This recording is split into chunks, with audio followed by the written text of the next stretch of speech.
everyone, and welcome to the Big A in Anaheim, where this afternoon the Minnesota Twins take on the California Angels. Hello again, everyone. I'm Bob Kurtz, along with Harmon Killebrew. And Harmon, much like the storyline we had out here last night, this afternoon, Rod Carew goes after number 3,000. Talked to Rod prior to the game today, and he said he hopes he gets it today. He'd like to get it over with and get that 3,000 behind him. A good chance that he might get it somehow today. Well, he almost got it last night, but Ron Washington went back and made an over-the-shoulder catch. Well, he was talking about that, but he did say he'd like to get a solid base hit. I said, don't bunt the ball for number 3,000. I don't know what he's going to do, but he may get it. Well, he has a left-hander going. The Twins will be throwing Frank Viola, but left-handed pitching has never bothered Rod Carew. It never really has over the years. Rod has hit left-handers just as well as he has right-handers, and he's had a pretty good record against Viola this year and in previous years. Speaking of Viola, he's 2 for 4 against Frank this season, 7 for 17 in his career, so I don't think that has any real bearing, Carew against Frank Viola. John Candelaria will be starting this afternoon for California, making his American League debut. Making his American League debut, and he's out of the bullpen now. Pittsburgh had him in the bullpen. He'll be making a start for the first time in a long, long time. It'll be interesting to see how far he can go. The most he's pitched this year has been 3 innings. Sort of an interesting afternoon coming up. Well, it should be a great day for baseball. So stay with us as this afternoon's broadcast comes your way from the Big A here in Anaheim. Ladies and gentlemen, players for today's game. At home plate is Larry Young. At first base, Ted Henry. At second base, Nick Bremigan. And at third base, Dan Morrison.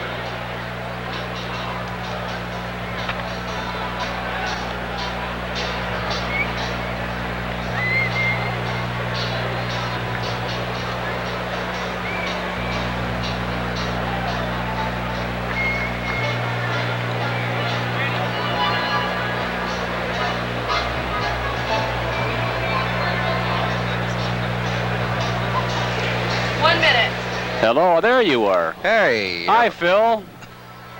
Now you know why you tape the opens? Listen, when you get burned 37 times a year.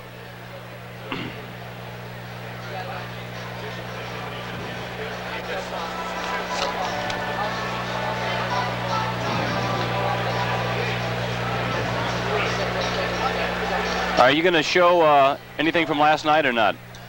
Ladies and gentlemen, okay. Presenting your California Angels. Yeah. First baseman, Okay. You hear each other all right? Yeah, just make sure that that we're there when he bats. Yes, sir. Stand by.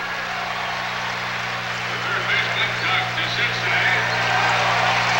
The left fielder, Juan Benitez. Hi again, everybody. Harmon Killebrew, Bob Kurtz from the Big A in California, where the Twins are set to take on the first place Angels. It's the third game of a 3-game series. Let's give you the batting order and starting lineup for Ray Miller and the Minnesota Twins today. Leading off playing center field, Kirby Puckett. Ron Washington back at shortstop, hitting second. Hitting third, the first baseman, Kent Herbeck. Tom Brunansky in right field will hit fourth. The DH today back in the lineup, Mickey Hatcher. He'll hit fifth. Hitting sixth, the catcher, Dave Engel. Gary Gaetti at third base, hitting seventh. Hitting eighth, the second baseman, Tim Tuffle. And the ninth place hitter, Dave Meyer in left field. Let's set up the Angels defensively for you. Rod Carew, there he is, looking for number 3,000 today. Whether you're an Angel fan or just what kind of a fan you are, you're going to like watching Rod today, see what he does. At second base, Bobby Grich. At shortstop, Dick Schofield. And over at third base, the hero of last night's ball game, he hit a home run to beat the Twins, Doug DeCinces. In left field, it'll be Juan Benitez. Gary Pettis is back in center field after an injury. George Hendrick, the acquired outfielder from Pittsburgh, in right field. And Bob Boone, the veteran, behind the plate. And on the mound, another new acquisition of the California Angels, John Candelaria, making his first start in the American League. He's set to go, and here's my partner, Bob Kurtz. Okay, thanks, Harmon. All set here on a Sunday afternoon, a warm one in Anaheim, California, as the Twins send up Kirby Puckett, Ron Washington, and Ken Herbeck against the Candyman, John Candelaria. Breaking pitch wide, 1 ball and no strikes.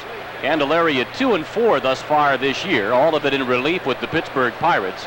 His longest outing of the year was 3 innings. The Pirates made him a relief pitcher this year.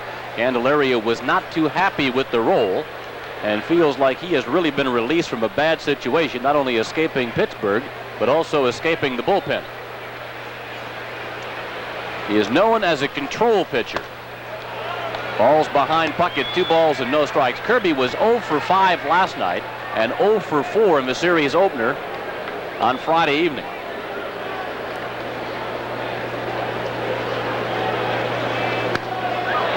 Fouled back by Puckett, 2 balls and a strike. The last start for Candelaria was in a losing effort back on September the 15th of last year. He lost 8-3 to the St. Louis Cardinals.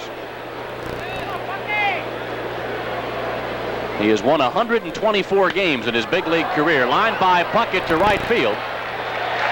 Hendrick goes over, makes the play, and there's 1 out here in the first inning for the Twins. KMSP Television has purchased the broadcast rights of the Twins games for the pleasure of you, the viewing audience. No broadcast, rebroadcast, or reproduction of this copyrighted telecast is permitted without the written authority of the Twins or KMSP TV.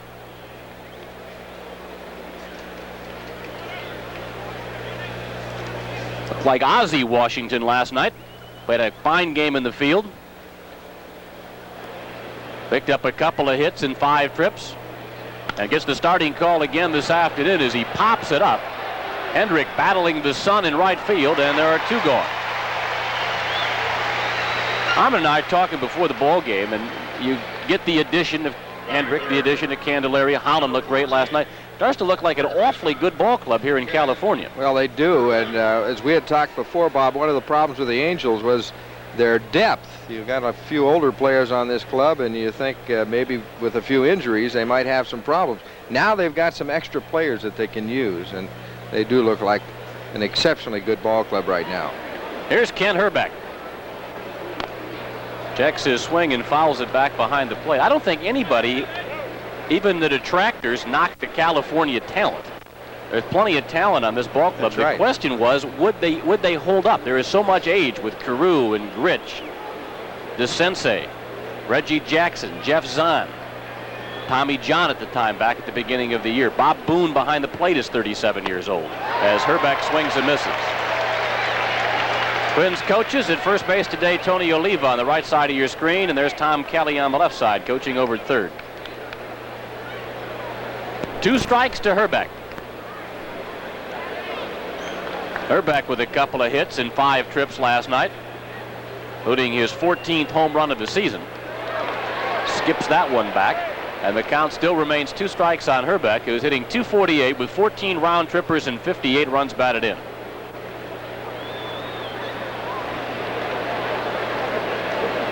Twins start the day 46-55.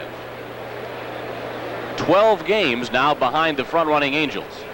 As Candelaria strikes out Hrbek, so we go to the bottom of the first. 0-0.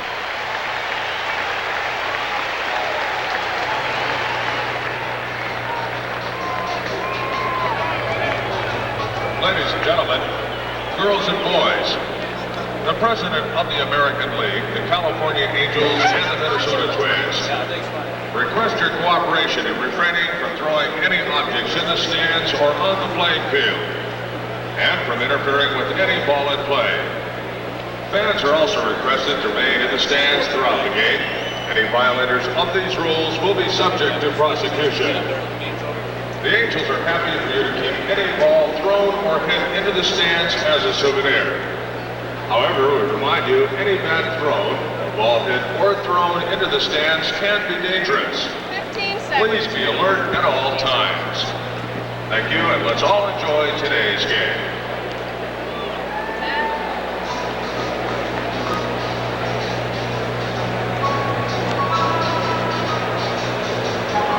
Well, the Twins were set down in order by John Candelaria in their half of the first inning, 1-2-3.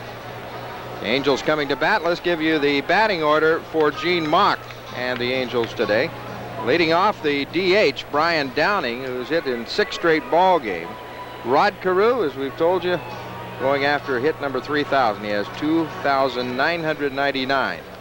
Hitting in the third slot today, a guy that's been hitting Viola very, very well. He has a 389 lifetime batting average against Viola.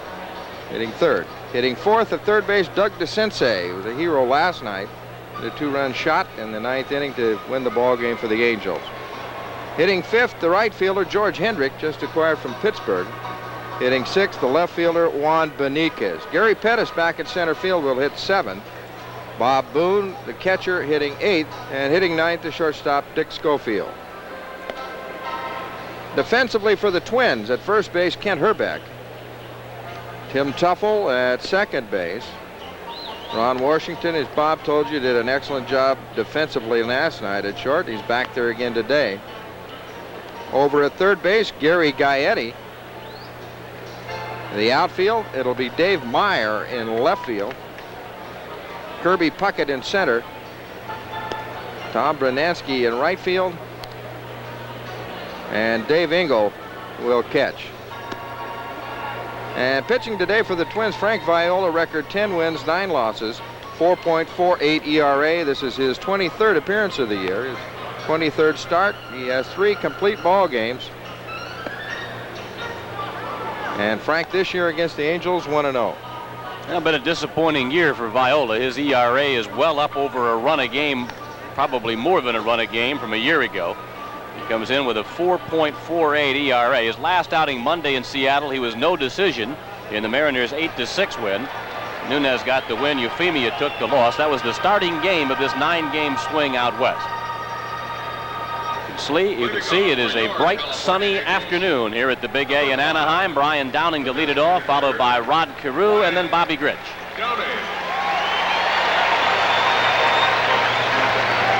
Downing was the left fielder last night. He is the designated hitter this afternoon. He went 1 for 3 in last night's ball game after picking up a pair of hits out here on Friday evening, including his 11th home run of the season.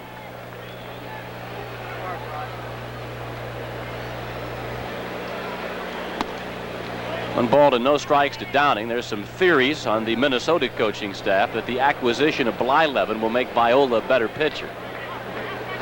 That he now has a veteran to watch. He also, it sort of takes the tag ace of the staff off of Frank. He doesn't feel he has to be the anchor of the starting staff when you got a guy like Blyleven, who obviously at 34 years of age will be able to, I think, handle that a little bit better. I think Viola will certainly learn a lot from Bert Blyleven.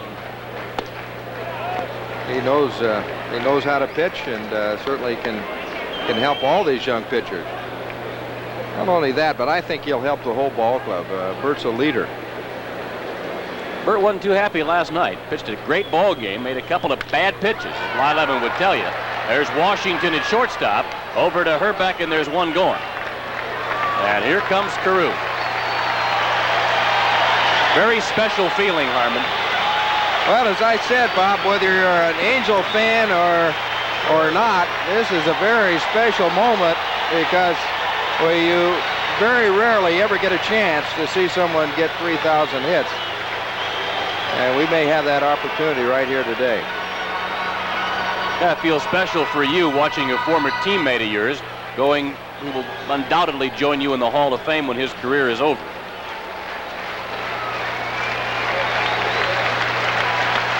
One ball and no strikes. Well, as I mentioned last night, I saw him get his first hit in the big leagues. I'd like to see him get his 3,000th. I saw a lot of them in between, I'll tell you that. 1 ball and 1 strike. Larry Young, the plate umpire. Ted Hendry at first. Nick Bremigan at second. Dan Morrison, the umpire, at third.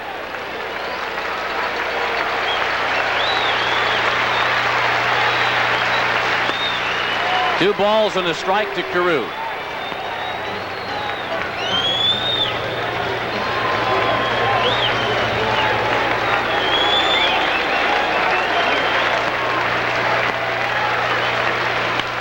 Ground ball, flagged down by Viola. Not this time, as Viola over to Herbeck, and there's 2 gone.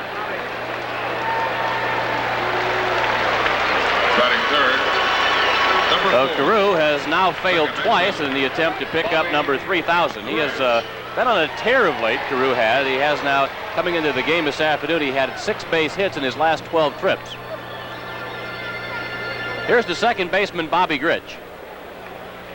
Angels at 59 and 44. 15 games over 500 and a 3-game lead over the Kansas City Royals starting play this afternoon. 3 up on the Royals, 5 up on the A's, 6.5 ahead of the White Sox, 10 ahead of Seattle. The Twins are a dozen back, and then Texas 20 games off the pace.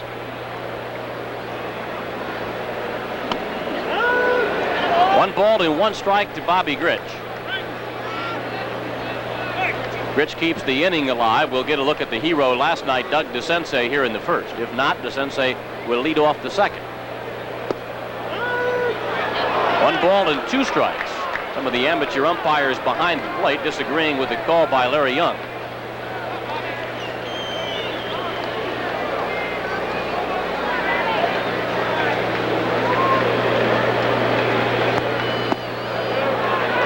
Two and 2 to Grich.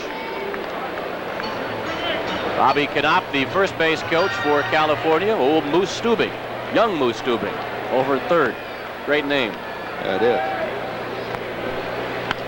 Checks his swing right back to Viola, and the Angels go out in order in the bottom of the first after 1 were scoreless.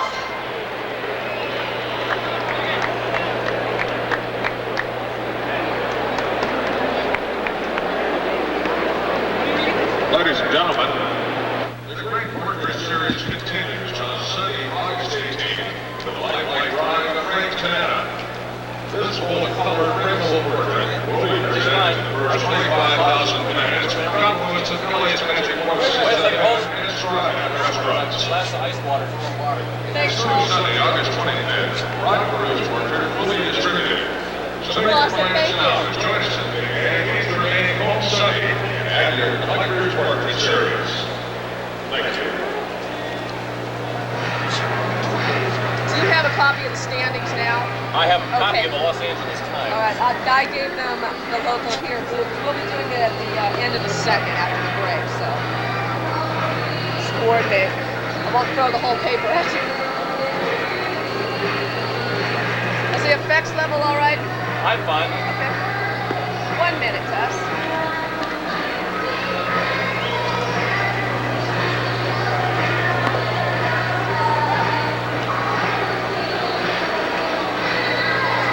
How much room do you have for me this winter, Sally? Do you have an extra bed or not? Where at? An extra bedroom or is the couch fold out? Bunk bed. 30 seconds. Well, if I can golf, I know where I'm coming. A new set of clubs. Tell you a new swing. I'll sell you mine. You're retiring, huh? I never get to play, I might as well. 15 seconds. Tom Brunansky.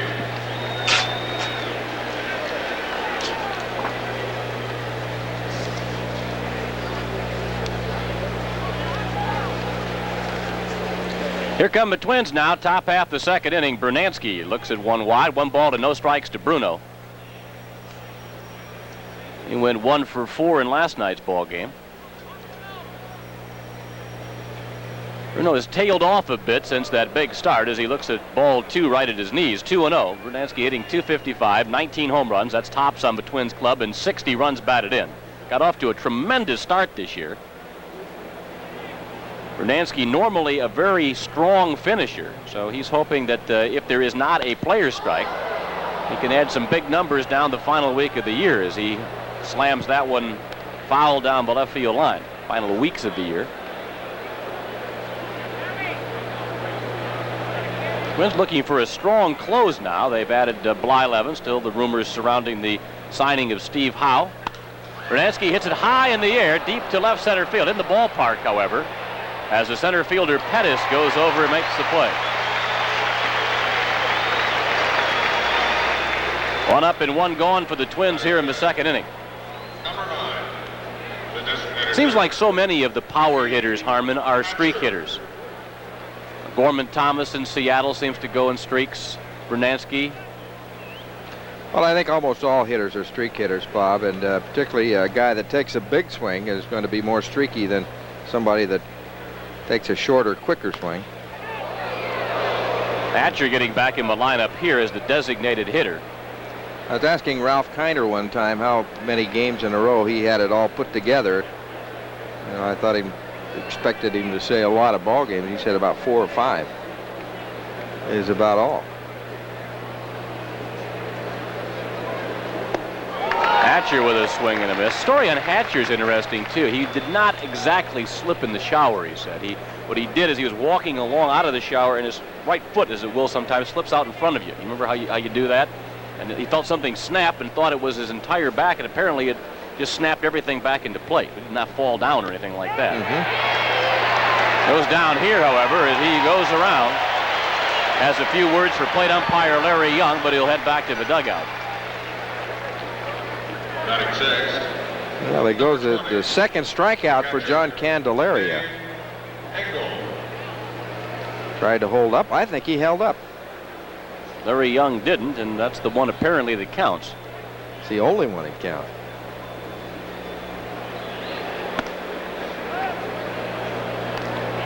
Kind of slings the ball, doesn't he? Interesting. Interesting delivery.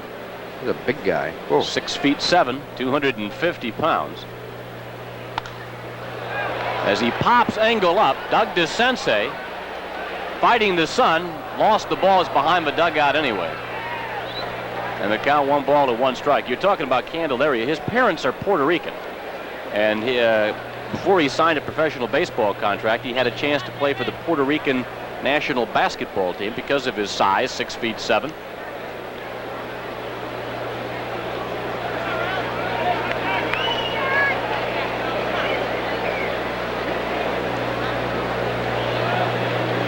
Been a very tough year for Candelaria, not only the Pittsburgh situation, but on the personal side with his young son in a coma after falling in the swimming pool on Christmas Day at his home in Sarasota. So he's had to pitch with that all year. Plus the gloom of Pittsburgh. And the Pirates have certainly had a tough year. Plus he wasn't happy being in the bullpen. He would rather be in the starting rotation, and he had pretty much a running battle with the management of the Pirate Ball Club. Broken bat. Schofield at shortstop throws Engel out as the Twins go down in order here in the top of the second. We're scoreless.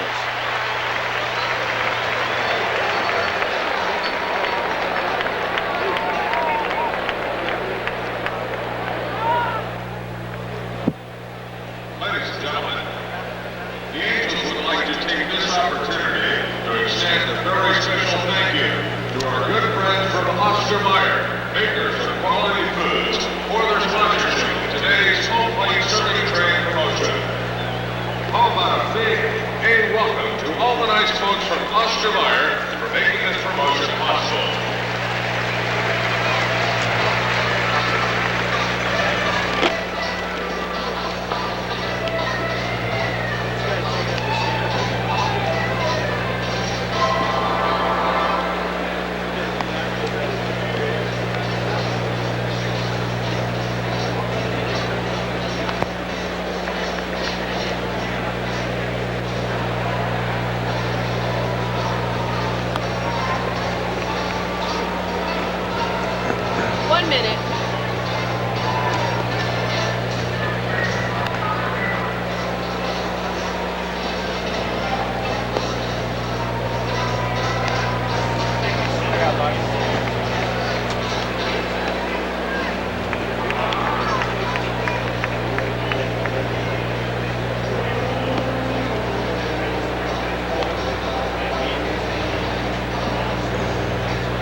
Kurtz, Harmon, Killebrew back here at the Big A in Anaheim. Angels coming to bat bottom half of the second inning. They'll be sending up Doug DeSensei, George Hendrick, and Juan Beniquez.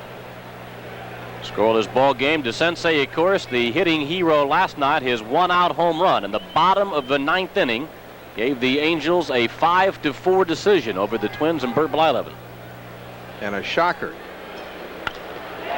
Drives this one, flagged down by Tuffle.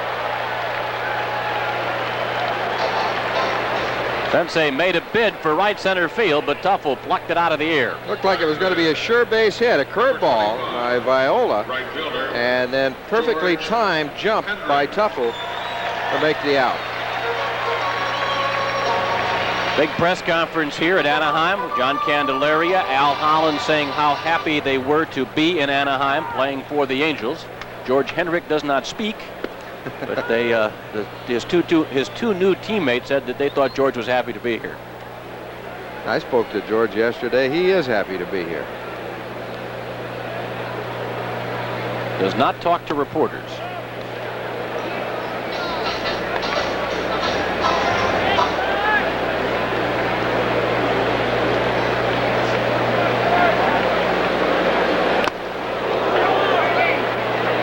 One ball and 2 strikes to count to Hendrick.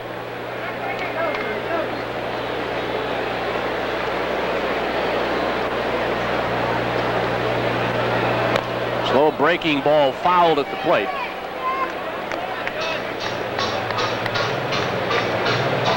One ball and 2 strikes. Well, Hendrick, no stranger to the American League. He actually started his career with Oakland, went to Cleveland for several years before he went to the National League.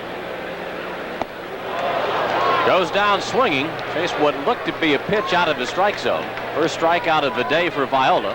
Viola's retired all 5 Angels. Candelaria has retired all 6 Twins that he's faced thus far.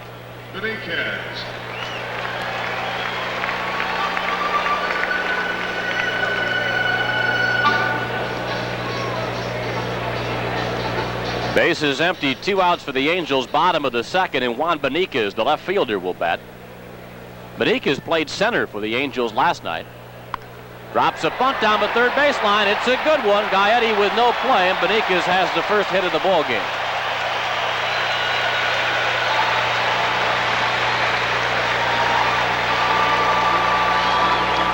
Now, just an excellent bunt by Juan Beniquez. He dropped it just inside the line, down the third baseline, and no chance for Gaetti.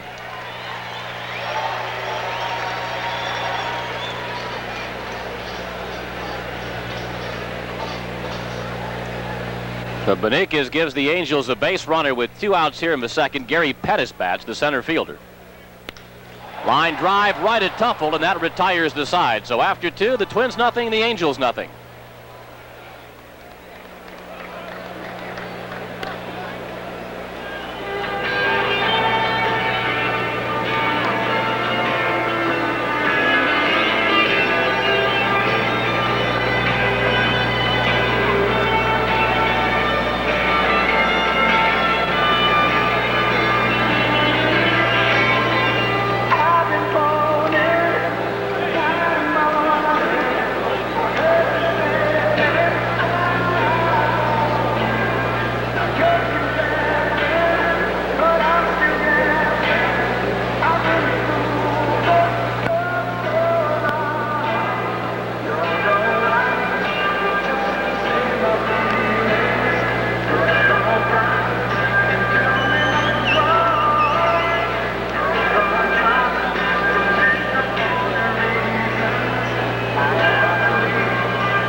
Okay. 10 seconds, stand by. Okay.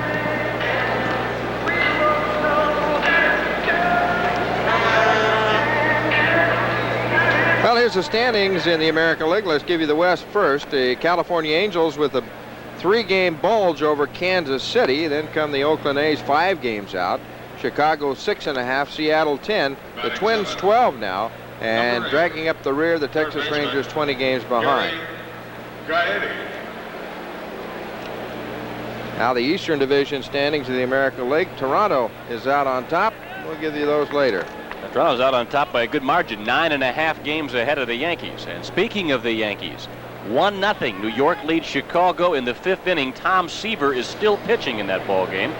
Seaver going after number 300 in New York today, as Gary Gaetti leads off for the Twins here in the top of the 3rd. They were saying a couple of years ago in St. Louis, when Steve Carlton was going after his 300th, there was a media entourage of about 30. Carlton and the media, most of you fans are probably aware, do not get along. This afternoon, there are over 400 on hand in New York City.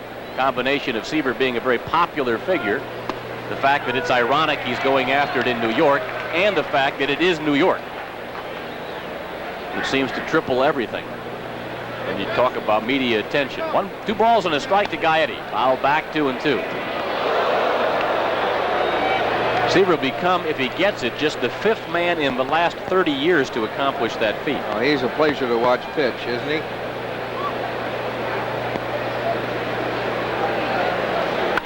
Gaetti grounds at the shortstop. Nice play by Schofield. Plants, throws, he got him. What a play.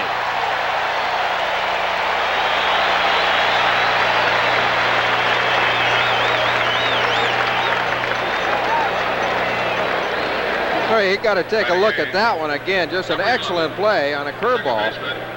Gaetti hit very well to Schofield's right. Came up with it, and a good strong throw to Carew to get him at first. So 1 up and 1 gone for the Twins here in the 3rd inning, and here's the second baseman, Tim Tuffle.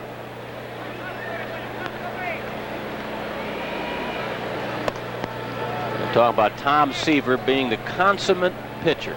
He does everything you want a pitcher to do. He's got the proper mechanics. He's got the proper attitude. He knows what he's doing. Has the right assortment of pitches. Knows what to do with them. Tom, terrific. Said he's not as quick. Doesn't have quite the lightning in his arm that he had a couple of years ago. But he says it's more satisfying to pitch now, because he relies on 19 years of experience. 3 balls and no strikes to count on Tuffle. Other American League scores. Texas beat Toronto this afternoon by a score of 8-4. Cool off the Jays just a bit. Tuffle draws the free pass. That's the first base runner for the Twins this afternoon against the Candyman. Batting 9, number 7. Tuffle at first with 1 out, and the left fielder Dave Meyer comes up. Baltimore losing to Cleveland 7-5. Sorry, that's Baltimore beating Cleveland 5-4 is the final score. Kurt Wardle won a ball game for the Indians yesterday. Went 7 innings. 1 ball and no strikes. The count to Dave Meyer. Boston 2, Kansas City 2. They're in the 6th inning. Seattle and Oakland are scoreless in the 1st.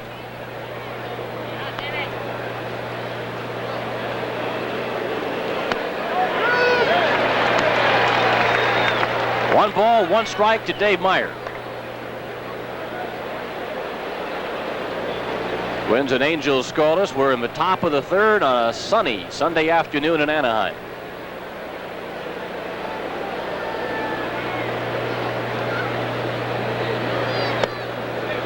Two balls and a strike to Meyer. Dave hitting just 186 on the year. No homers and 2 runs batted in.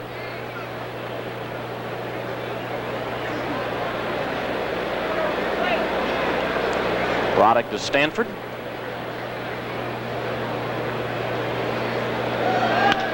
Ground ball, pass to Sensei into left field for a base hit. Tuffle trying to move it over to 3rd and will.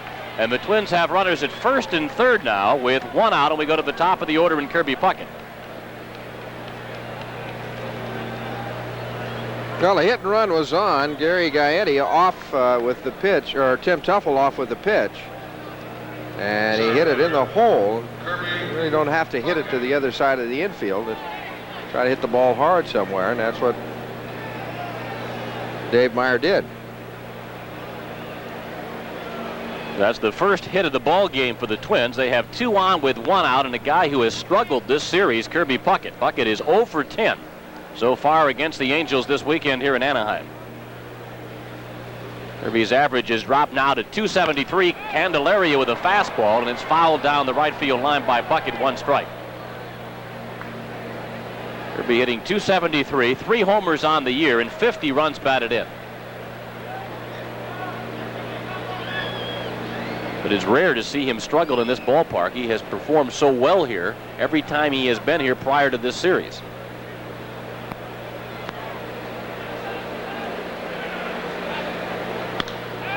Hits this one in the air to left field. Beniquez going back on the warning track, makes the catch. Tagging at third and coming home is Tuffle, who will score on the sacrifice fly, and that'll give the Twins a 1-0 lead.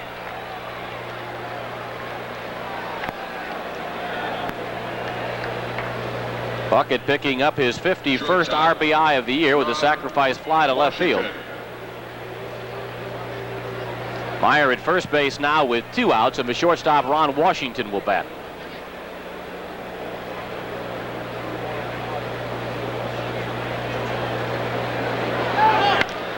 High fly ball right field. George Hendrick. And the Twins are retired in the third, but they score 1, and after 2.5 lead the Angels 1-0.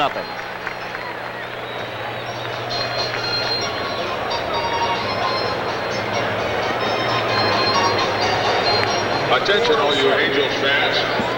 If you want to see a pregame chock full of fun and surprises, plan to be here on Sunday, August 25th, when the Angels players take on their children in pregame festivities. Last year's Players Family Game provided a lot of good-natured fun and some rather unusual baseball.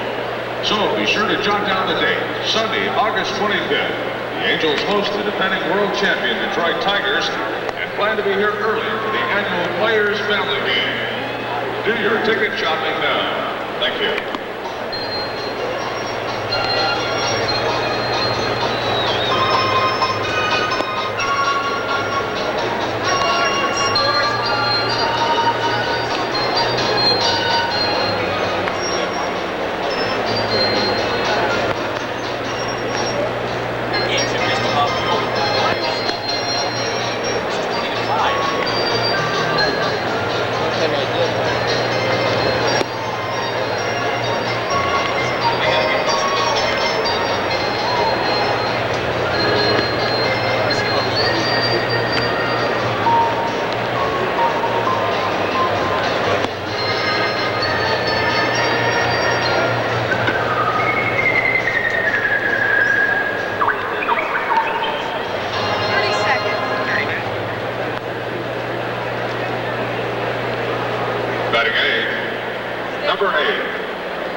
Bob Boone leads it off for the California Angels here in the bottom half of the third inning. It'll be Bob Boone, the number 8 hitter, Dick Schofield, the shortstop, the number 9 man in Gene Mauch's lineup, and then back to the top of the order, and the designated hitter, Brian Downing.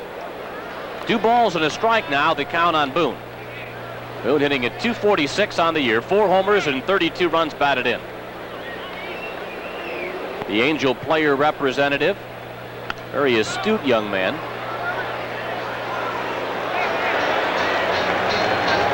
Very good leader for this ball club, and an excellent catcher. All those things. Takes the job, his role as player representative, very seriously, and seems to be a very good one. Pitch missing inside. Now 3 balls and 2 strikes, the count on Boone.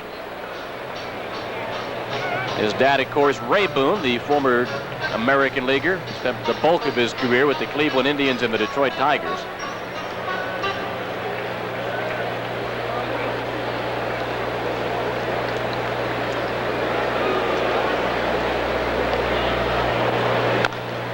Rounds it foul over to the California dugout, so the count remains full on Boone at 3 balls, 2 strikes.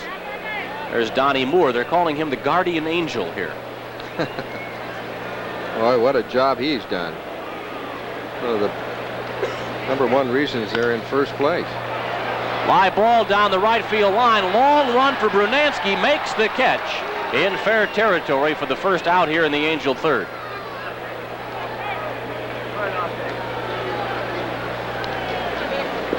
Well, he was fighting the sun, too, all the way on this one. He lost his cap and did an excellent job of hauling that one in.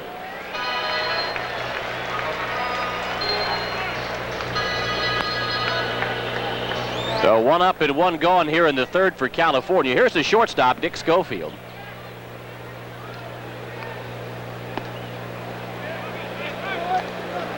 Good fielding shortstop. You saw a nifty play he made last inning on Gary Gaetti to throw Gaetti out at third base.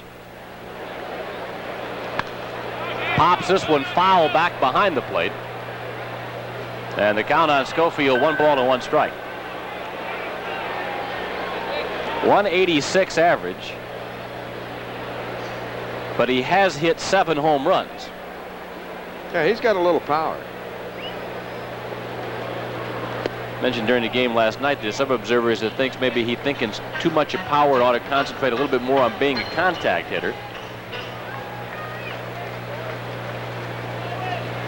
Certainly made a great play on Gaetti back in the third inning. Fouls this one back, and the count 2 balls and 2 strikes on Schofield. What kind of hitter was his dad? He's not a bad little hitter. Good infielder, like Dick is. And yeah, he was a good little hitter. Ducky Schofield. Little Ducky here. 2 balls, 2 strikes. And it's fouled back into the upper deck. Twins 1, the Angels nothing. We're in the bottom of the third. Twins got their run in the top half of the inning. A walk to Tuffle, a single by Meyer, and a sacrifice fly by Kirby Puckett.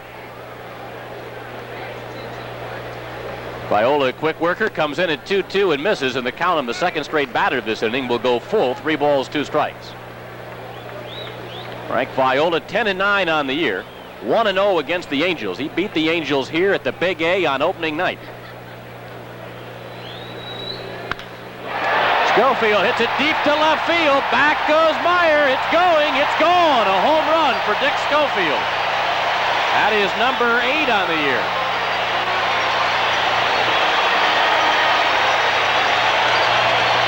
So the solo shot by Schofield ties the ball game 1-1.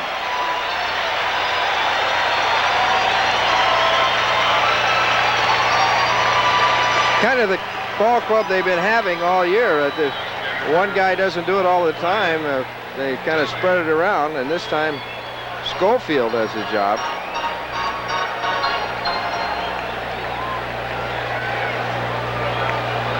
Big wave from Donnie Moore as Brian Downing looks at one down and in. In addition to tying the ball game, what the home run by Schofield means is that Rod Carew will bat again here in the third inning. Making his second shot of the day at hit number 3,000. 2 balls and no strikes to count on Brian Downing, who grounded out to shortstop back in the first inning. Downing hitting .243 with 11 home runs and 47 runs batted in.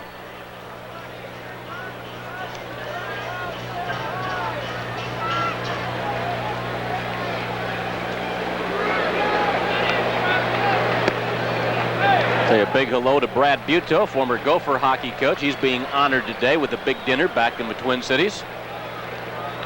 Prior to departing Minnesota for a little bit from here, San Diego, United States International University, just down the road, trying to build up that hockey program. So a walk to Downing. And here comes Carew.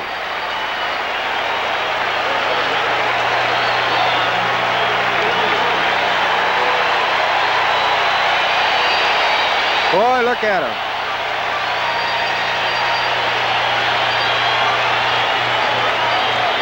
The hitter extraordinaire goes after number 3,000. American League's most valuable player, while a member of the Minnesota Twins. Skips away from Engel, goes back to the screen. Downing will take second base. It'll be a wild pitch charged to Viola.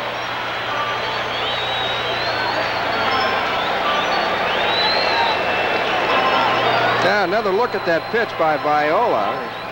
Engel tried to block it, skipped away from him, and it hit that clay behind the plate. And a wild pitch. Downing on second. 1 out, Carew at the plate.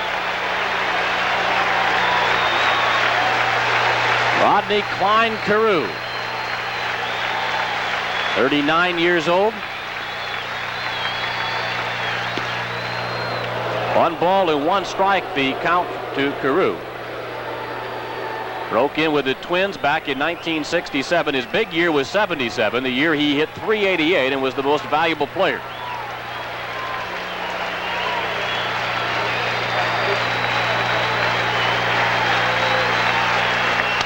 There's a drive to left field, base hit. There's number 3,000 for Carew.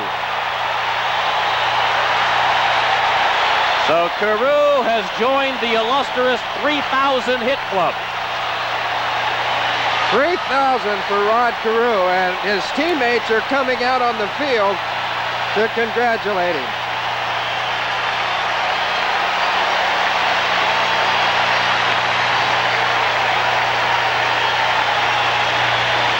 Longtime manager Gene Mauch. How about that? I never seen anything like it. Standing ovation from everybody in the ballpark.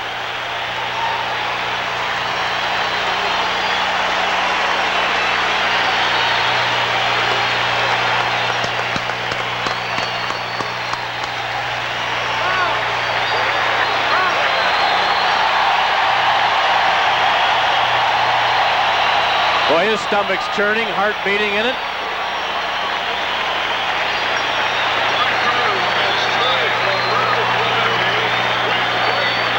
Some great names in the 3,000 hit club. Ty Cobb, Pete Rose, Henry Aaron, Stan Musial, Trice Speaker. As you look at Carew getting the base hit, Honus Wagner, Carl Yastrzemski, Eddie Collins, Willie Mays, Cap Anson, Lou Brock, Al Kaline, and Roberto Clemente, and now Rod Carew.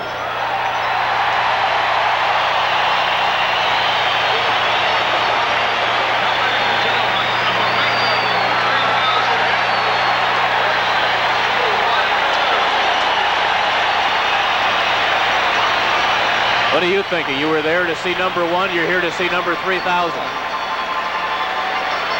Harmon all choked up. That's amazing, isn't it?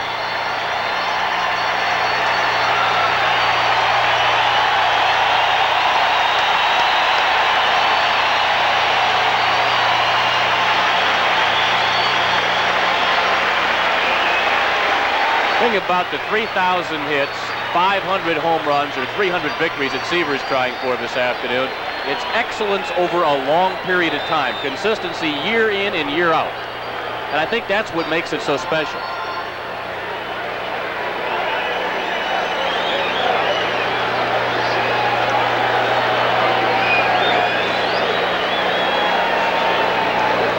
Frank Viola had gone to the Twins dugout during all the celebration. Now he'll have to return. Girls and boys, the Angels and Orange Coast Magazine will present the first 35,000 fans a Rod Carew 3,000 hit commemorative poster here on Friday night, August 16th. When the club hosts the So Viola will get a few more warm-up tosses now as we resume the ball game. Downing is at third base, Rod Carew at first, 1 out. The Angels have tied the ball game here in the bottom of the third at 1-1. And we have tentatively lined up Carew to be talking with you, Harmon, after the ball game. Yeah, we'll talk to Rod after the ball game. He said he'd be happy to. I can talk now. What an experience. To see him when he broke in and be with, all the years that you were teammates.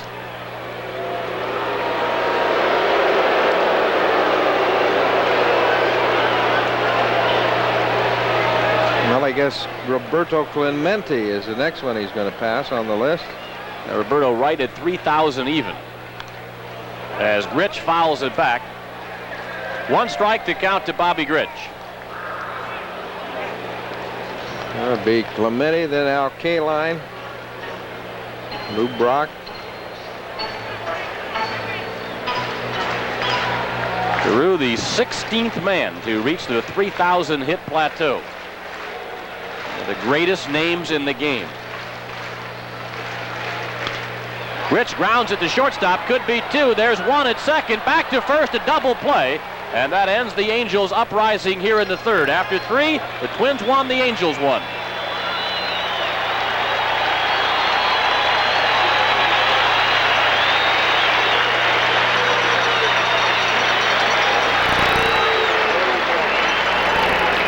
Now, ladies and gentlemen, continuing in our celebration of Rod Carew's 3,000th career hit, we call your attention to the Angels on-deck circle. Here is the chairman of the board of the California Angels, Gene Autry.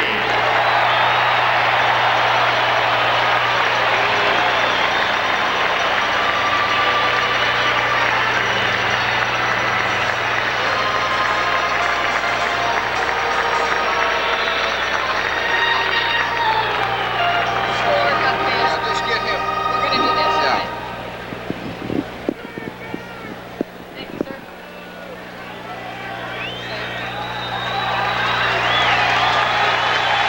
You getting this on tape, Phil? I want to congratulate you on your 3,000th hit. Believe me, that's a great honor to have you in an Angel uniform when you got it, and it's quite a thing for you to hit it against the first club that you played for in the major leagues. Congratulations to you. And don't stop at 3,000. Get another 1,000 with it. Thanks very much. Rod Carew and Gene Autry will join that. Now I can go back. Now I can sleep at night. But I think the most important thing is that after so many years, it's a very emotional thing for me. And starting out with the Twins and getting the base hits against the Twins, I was just only happy that I could do it here so that you fans could enjoy it. Thanks very much. Rod Carew, newest member of the 3,000 hit club, and to call the play-by-play now and turn it over to a member of the equally famous 500 home run club. Here's Harmon Killebrew. All right, Bob, thank you very much. A very emotional thing to see Rod Carew get his 3,000 hit.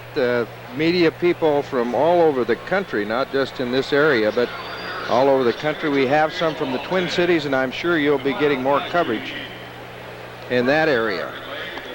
So Rod with 3,000 hits now. Tony Oliva over there, 10 American League batting championships at first base. Let's take another look at the hit by Carew. And it was a typical Rod Carew base hit. He went the other way with it. A single to left field, number 3,000.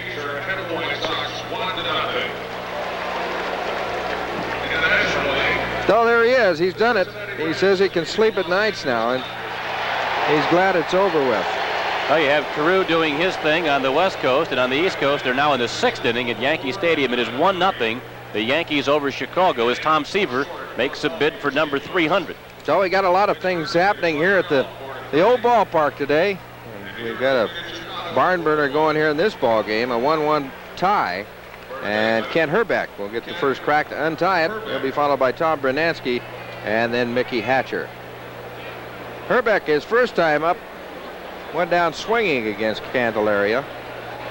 Twins just one hit off the Candyman so far. There's a strike. Candelaria has struck out 2 and walked 1. And given up a single to Dave Meyer.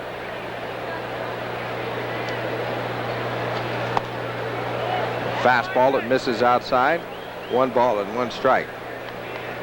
Herbeck hit his 14th home run of the year last night.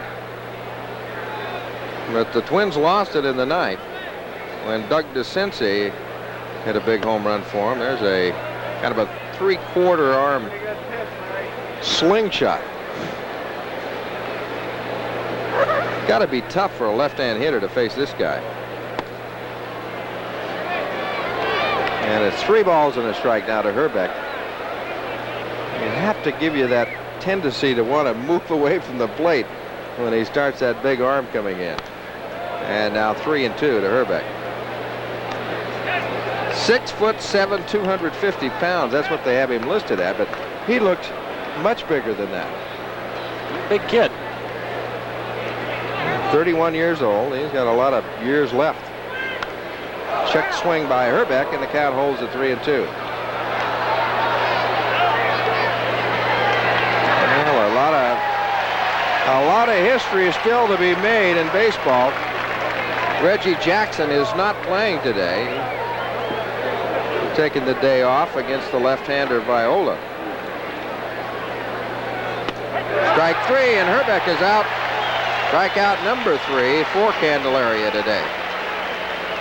Well, you mentioned, Harmon, how difficult it is for a left-hander to hit against Candelaria. Herbeck sort of froze on that one, and the Candy Man got it across for a called strike. So there's 1 out, and that'll bring up the right fielder, Tom Brunansky, who's 0 for 1. Curveball, ball 1. Brunansky, his first time up, flied out to center field. Bruno hitting at .254 with 19 home runs and 60 RBIs. Curveball, that one's in there, strike 1. Talking about Reggie Jackson, he only needs 1 more to tie Ted Williams, the all-time home run list. That's 2 balls and a strike. A note here from Craig Olson and Jerry Tungset. They're up from Fergus Falls, Minnesota. They're at the game here. Craig has been planning his vacation around witnessing Carew's 3,000th career hit. Hit on the ground. Schofield to Carew. A nice play again by the Angels shortstop. And there's 2 gone. A couple of nice plays by Schofield in the ball game. Another look at it. He made one earlier on Gaetti. Moves over and makes a fine play here. And throws Brunansky out at first base. We're talking about Craig Olson. He is the sports director at KBRF Radio in Fergus Falls. So he's on hand to both witness and cover Rod Carew's 3,000th career hit. Now, Mickey Hatcher at the plate takes the first pitch by Candelaria for a strike. So it's 0-1. 2 out. Fouls that one into the seats, and it's 0-2 to Hatcher. I keep forgetting about Willie McCovey. He also has 521. Along with Ted Williams, that's 8 and 9, I guess you'd say, on the all-time home run list. See, not too many National League pitchers have forgotten McCovey. No, I don't forget McCovey. I just forget that he's tied with Williams. Hatcher fouls it off, and the count holds it 0-2. Jimmy Fox would be next at 534. And then Mantle. The ball, and it's 1-2 to Hatch. Dave Engel is on deck. Should Mickey get on? We're in the top of the 4th inning. Minnesota 1, California 1.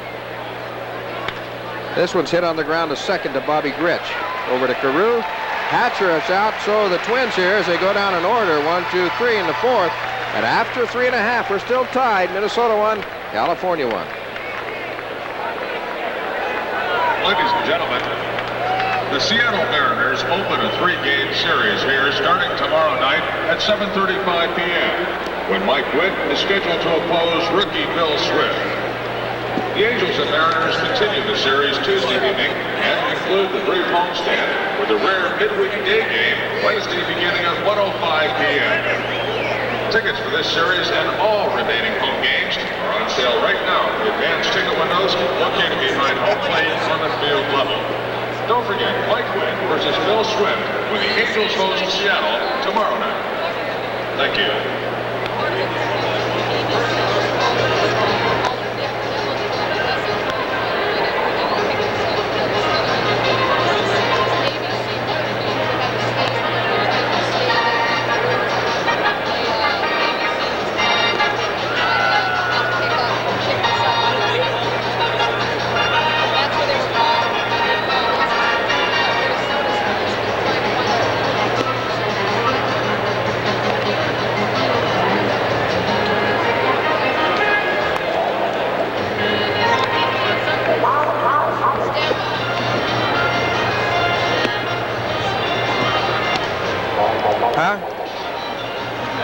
Just an ID, that's all. Station ID.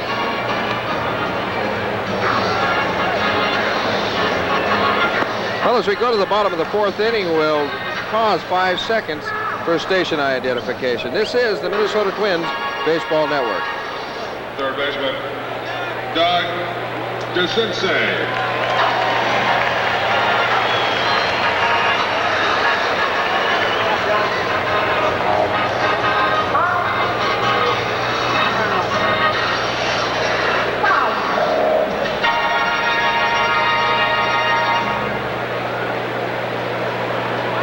Well, Doug DeCinces will try to do it for the Angels here. He'll be followed by George Hendrick and then Juan Beniquez in the 4th inning.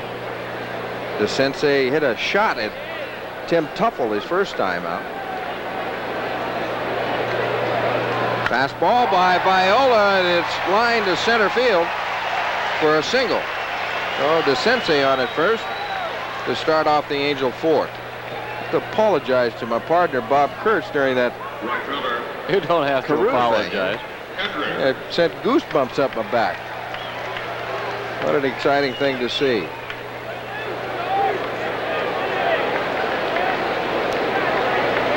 No, with DeCinces at first, it brings up the right fielder, Hendrick. Hendrick struck out swinging his first time up. Hits this one deep to left field. Well, not so deep. The ball didn't carry that well, and he's out front on it a little bit. And there's one away. What do you think of when you think of Rod Carew? The first couple things that pop in your mind. Well, I remember Rod as a young player, of course, coming up. And you knew right away he was going to be a good hitter when you first saw him. Slender built, and he had a good swing. But he worked very hard on his hitting. Worked on his bunting, and he used to come out the ballpark early and take a lot of extra batting practice. And I remember him going out sometimes and do nothing but bunting. This Juan Beniquez. Hit on the ground to second. Tuffle over to Washington. It gets by him. Ball goes into left field. DeCinces on his way to third.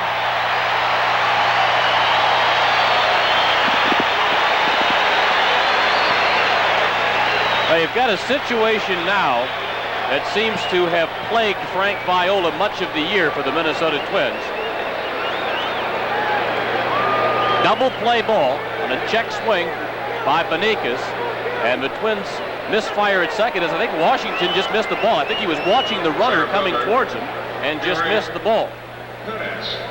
Viola this year, coming into today, had given up 93 runs, 77 earned, so 16 unearned runs. So the Twins have not always backed Frank with the best fielding in the world. And as those of you that have followed the ball club also know that Frank has a tendency in a situation like this to have some difficulty. I don't know whether it's he tries too hard, he loses his concentration, or exactly what it is. Well, he'll face Gary Pettis here. That goes as an error on the shortstop, Bob. And you're right. It was a pretty good throw by Tim Tuffle, and Washington just didn't handle it. Oh, one out, runners at first and third. Pettis fouls the first pitch off, and it's a strike. Gary Pettis will line to second base his first time up. Tie ball game. Bottom of the 4th inning. Minnesota 1, California 1. Gaetti at third base is about even with the bag. The shortstop and second baseman, Tuffle and Washington, are back. That'll be out of play, and it's 0-2.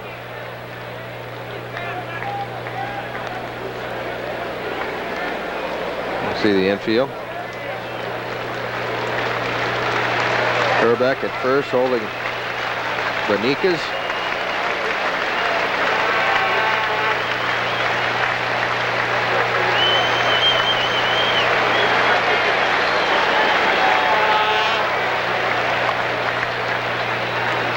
Fastball, and that one just misses.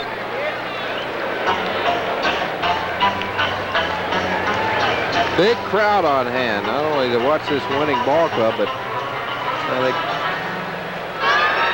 thousands of them out here to see Rod Carew get that 3,000th hit.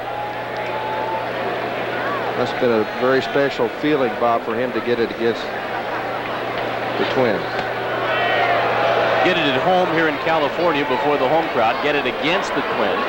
I'm not sure if he's aware of it or not, but the game being televised back to Minnesota, so the people that followed his career in the Twin Cities and throughout the upper Midwest had a chance to see it live.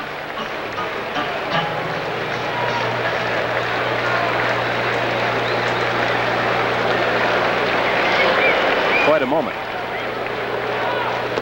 Fastball is low, and now full count to Pettis. He went 0-2 on him, and now throw 3 straight balls. Pettis not really a power hitter. The switch hitter can run. And he's very difficult to double up. There's Doug DeCinces at third base, and Juan Beniquez at first. And he stays alive.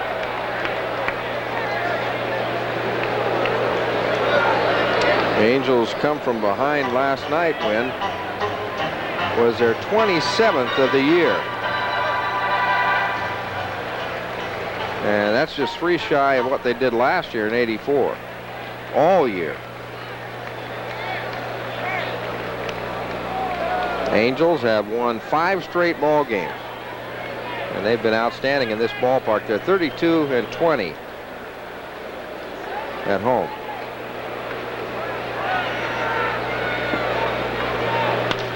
Liner, right field, base hit. Comes DeCinces, he scores, and Beniquez rounds second and will hold there. Well, the Angels take the lead here in the 4th inning, 2-1. Now, Frank was 0-2 on Pettis. And the count went full to 3-2. Pettis took a fastball that looked like he was and lined it to right field for an RBI single. Talked about the Angels. You take stats. Every stat is a positive for California. They're way over 500 at home. They're a little bit over 500 on the road, which is doing exactly what you have to do to win a pennant. And those 27 come from behind victories you talk about. That's what the good ball clubs do. They have a guy in the bullpen, Donnie Moore. That's what the good ball clubs have. They spread it all around. You talked about that earlier. That's how clubs win pennant. Bob Boone at the plate, and that one's low for a ball. And just what Bob Kurtz was talking about, is a little problem arises in the ball game. It seems to upset Viola a little bit. And of course, he's young, 25 years old, and I'm sure that will straighten out.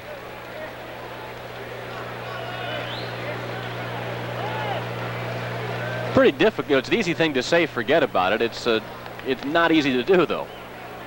And the more it happens, and the more you get stung by it, the more you think about it.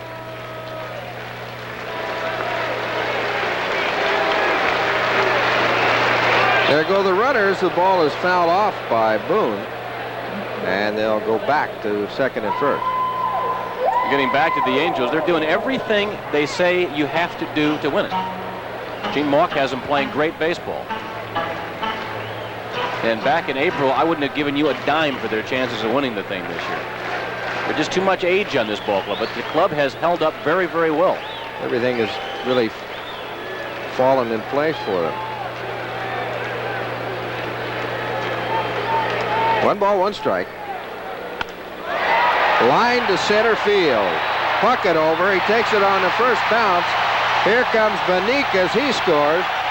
And now it's a 3-1 ball game.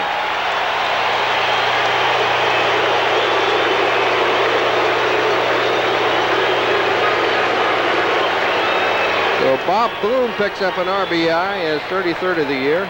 Like a curveball that may have hung just a bit up in the strike zone.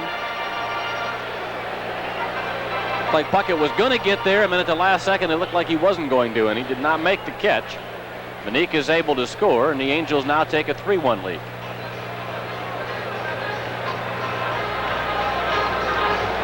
Johnny Padres is out to talk to his pitcher, along with Dave Engel.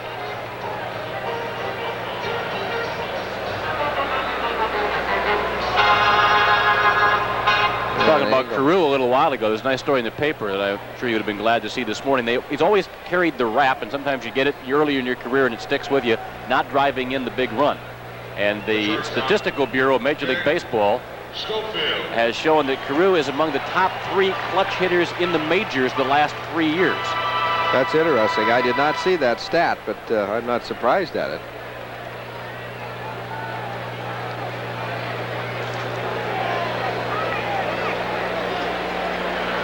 Here's the shortstop, Dick Schofield, who homered his last time up.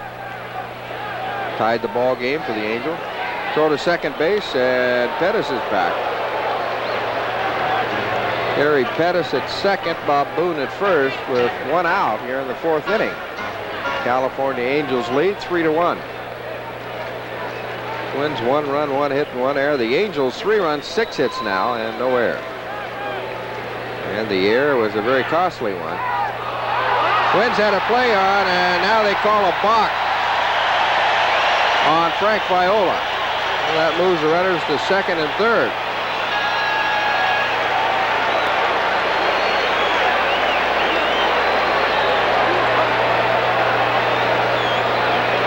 If you can see what happened on this play.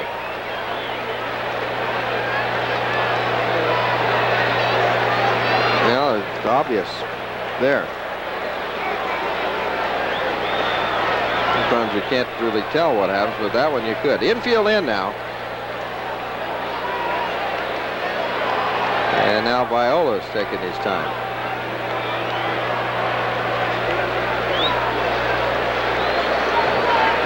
Yeah, Pettis at third, Boone at second. 1 out.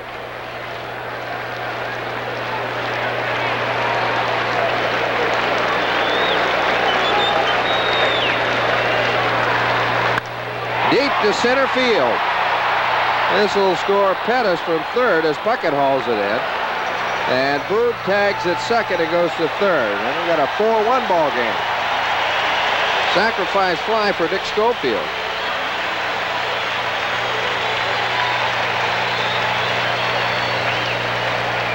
Well, the balk combined with the deep fly ball off the bat of Schofield gets home another run, so it'll be 4-1 Angels. Brian Downing. As Brian Downing will come to the play. You see Pettis, he can walk home. Well, the Angels now with 3 runs here in the fourth inning. And it's a 4-1 game. Brian Downing, who walked his last time up, he grounded out in the first, walked in the third. Strike 1. 2 outs. Downing hitting at .243, has 11 home runs and 47 RBIs. He's hit in 6 straight games.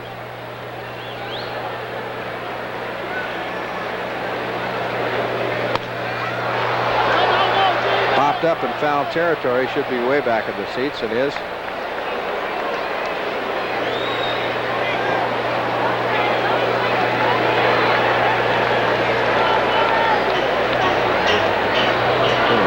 Sunshine crowd here at the Big A. We had over 40,000 here last night. Got to be more than that here today, Bob. He came to see Carew. And that one's outside for a ball. 1 ball, 2 strike. Came to see Carew and this first place California Angel Baseball Club. Winning in the bottom half of the 9th inning last night didn't hurt attendance here this afternoon either. Check swing right back at Viola. Over to Herbeck, and that's it. They finally get him out here in the fourth. Angels picked up 3 runs on 3 base hits, 1 error, a costly one by the Twins, and 1 runner left. And after 4 from the Big A, California 4, Minnesota 1.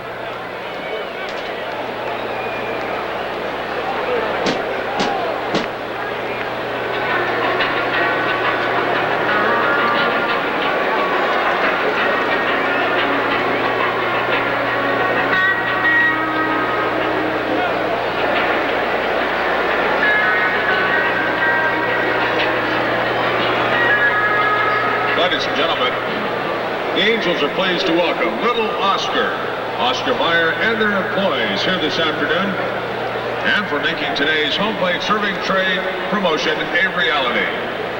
It's great having you with us.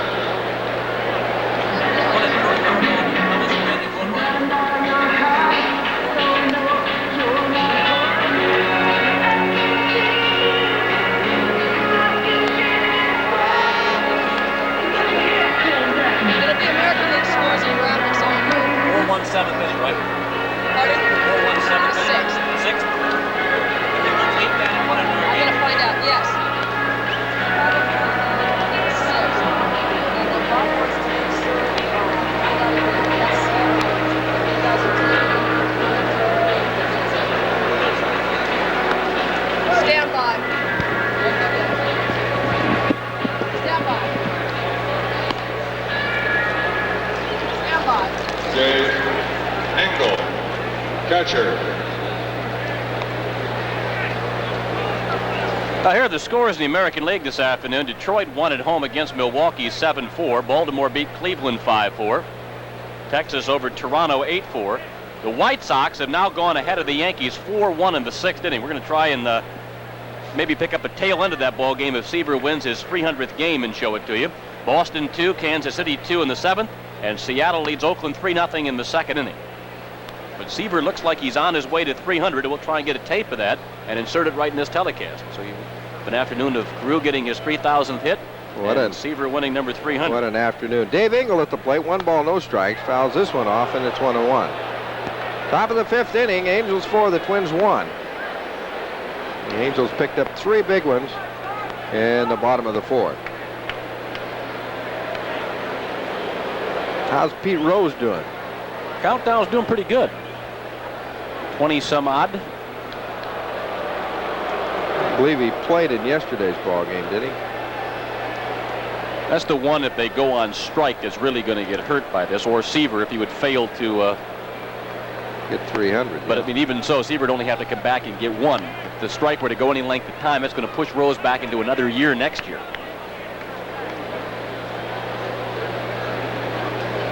Two balls and a strike to Engel. And 3-1.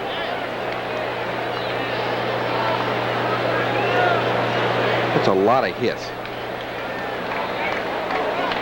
4,167. And ball 4 to Engel. Ty Cobb with 4,191. So Rose needs 24 to tie Cobb, 25 to go ahead of it. 2 walks now by Candelaria. Brings up Gary Gaetti, who grounded out his first time up.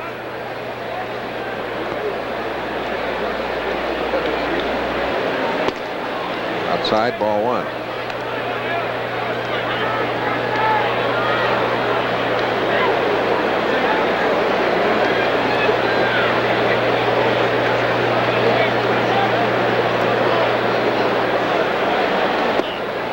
Strike on the corner. Gaetti hitting at 253 now. He has 12 home runs and 46 RBI.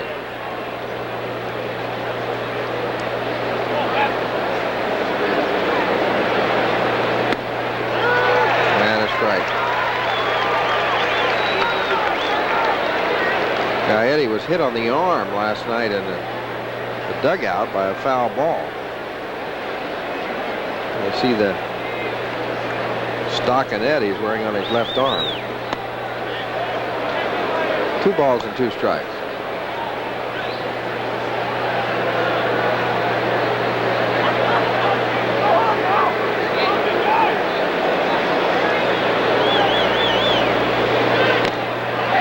Got him on strikes. Strikeout number 4 for Candelaria. Second baseman, Tim Tuffle. There's the candy man. Comes sidearm on that one. It's unusual to see a pitcher throw to a left-hand pitcher throw to a right-hand hitter throwing sidearm. But you're right. You had a good description earlier, Harmon. He sort of slings it. Like a slingshot. Here's Tim Tuffle. Tuffle walked and scored a run his first time up. Takes a strike.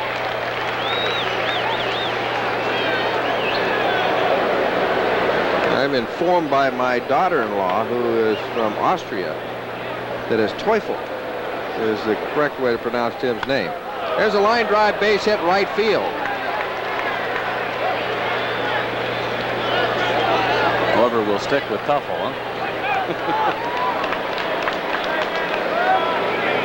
Well, runners at first and second and 1 out, and it brings up the left fielder, Dave Meyer. Dave got a single his first time up. It's an Austrian name, Tuffle? German, I think.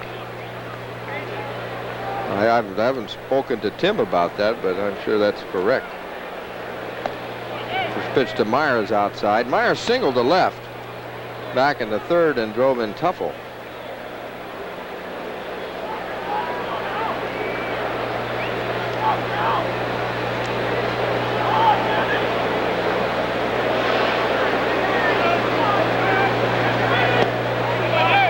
Misses, and it's 2-0.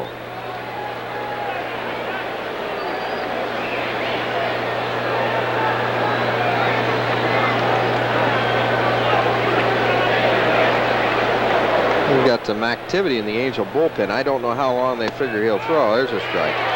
2-1. Last night, Jeff Zahn was taken out of the ball game after he threw so many pitches. Said he really wanted to pitch a few more innings, but he threw so many in the first inning. I think he threw 33 or more pitches. This was fouled off to the right side, out of play, back in the seats. And the count, 2 balls and 2 strikes to Meyer. Jeff Zahn said they were intending him to throw between 80 and 90 pitches last night and then remove him from the game, but he threw so many early that he couldn't stay in there very long after coming off the disabled list. Full count now to Meyer.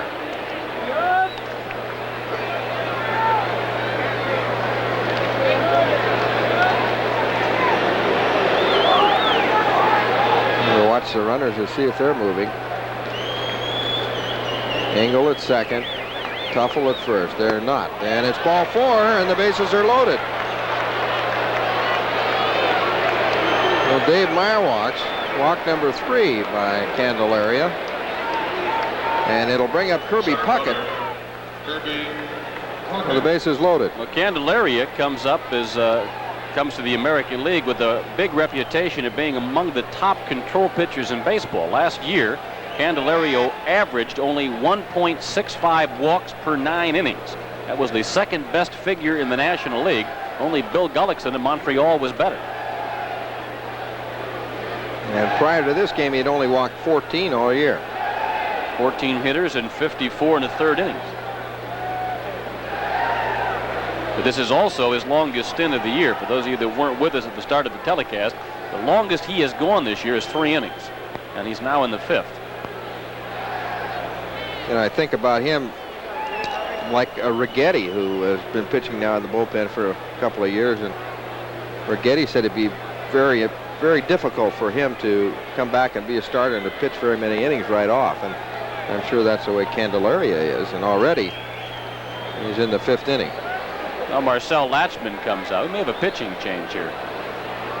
Gene Mock has decided, I guess, not to come to the mound anymore. He did not come out last night. Well, they say that Latchman handles the pitching staff. That Gene pretty much, the way it's set up here, has turned it over. That Latchman sets up the rotation. Latchman decides when they're going to make a change and when they aren't.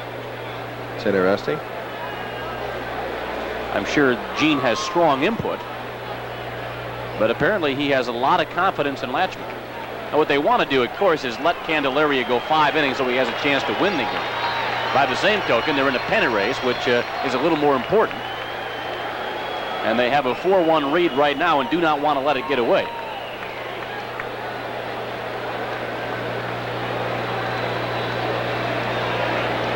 So bases loaded, Puckett at the plate. California 4, Minnesota 1. And he takes a strike. There's 1 out. Engel at 3rd, Tuffle at 2nd, Meyer at 1st.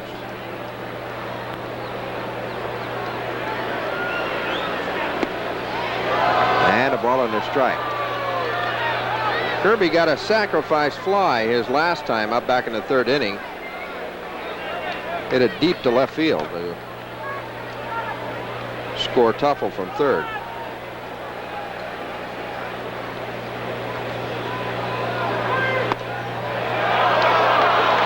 And 2 balls and a strike.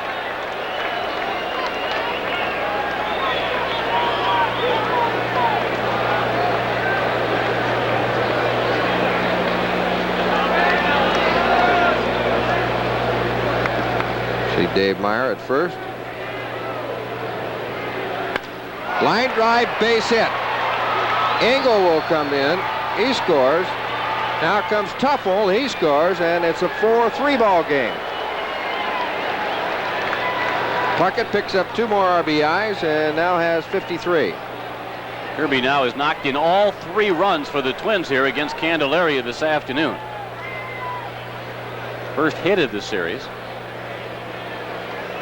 But it comes at an opportune time for the Twins. Shortstop, Ron Washington. Engel and Tuffle coming in to score 4-3 as you look at Gene Mauch there in the California dugout.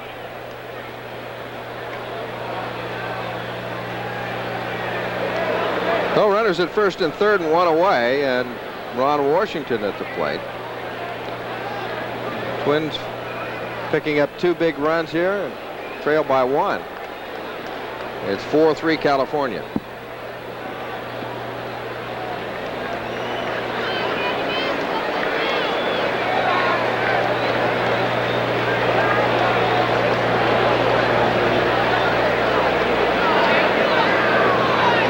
Curveball, strike. Infield at short and second are playing back and double play down. One of the best double playmakers in the American League. California has turned 143 double plays this year so far.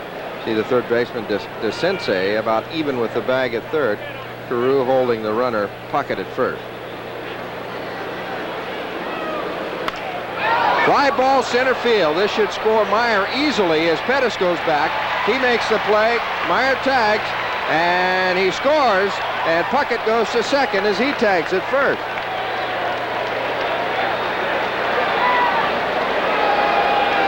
Could be a dangerous play if that run doesn't score before Puckett gets to second and they tag him out. Well, carrying well here at this ballpark this whole weekend. Pettis goes back and pulls that one into center. Meyer scores easily from third, and then Puckett will move from first down to second. Well, Puckett at second with 2 out. Ron Washington picks up a sacrifice fly. Kent Herbeck sends it towards Carew at first. He'll take it himself. And that's it for the Twins, but they pick up 3 runs on 2 base hits. No errors by the Angels and 1 left. And after 4.5, we're tied again. Minnesota 4, California 4.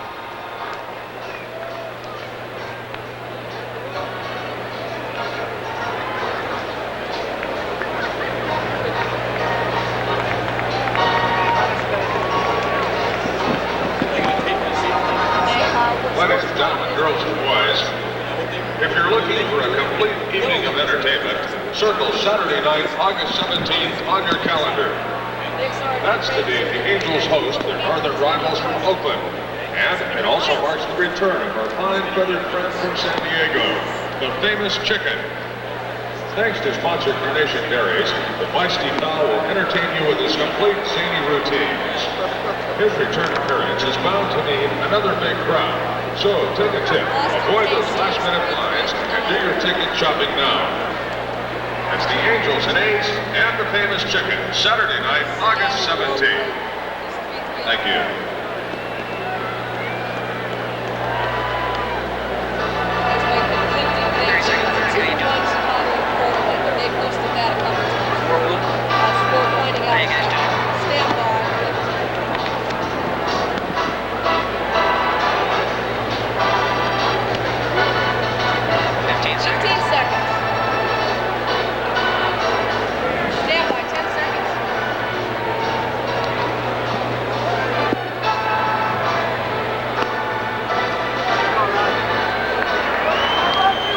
Trivia question this afternoon comes from Mark Dembuski, I believe it is, from East Lawson in St. Paul. And he wants to know which former Minneapolis Miller was the last major league player to win the Triple Crown. And in what year? Guy played for the Millers. He was the last major league player to win the Triple Crown, and in which year? Well, here's Rod Carew again. Sends this one towards left field, but catchable by Meyer there, and he does. He makes the play, and there's one away. Talk about Carew being a clutch hitter. This comes from the Los Angeles Times this morning. The 1985 baseball analyst, Peter Hurt, is the guy who wrote the book, and he concluded in the last 2 years that in situations that mean a difference in a close game from the 7th inning on, Carew is one of the 3 or 4 best pressure hitters in all of baseball. His average in the clutch at 84 was 388. In 83, it was 350. Harmon Hurt went on to add, in the last 10 years, or since stats have been kept in this area, Carew has the third best percentage in baseball for driving in a run when a runner's in scoring position. 35% of the time. Only Thurman Munson at 35.2 and Al Oliver at 35.1 are better. So Hurt concludes, according to statistics, Rod Carew is one of the supreme clutch hitters of this era.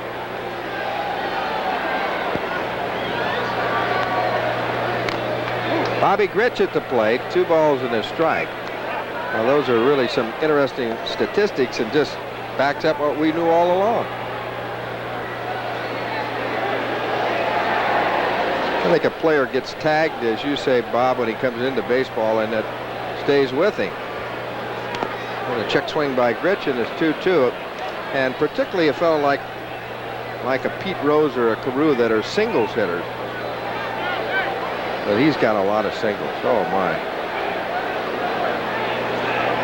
There's the Chief. More like the Sheik.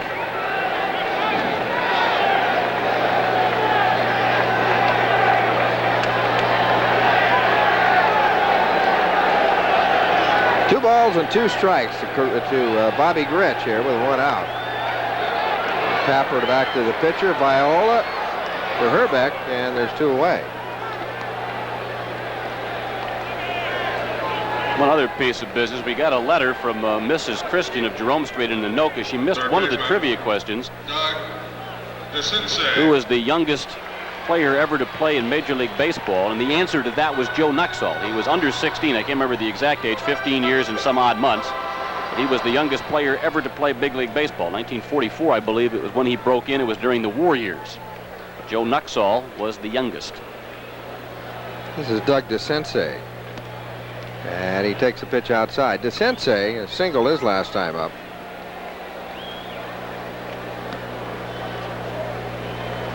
Last night hit his 13th home run of the year. A 2-run shot that won the game for the Angels 5-4. And spoiled Bert Blyleven's debut as a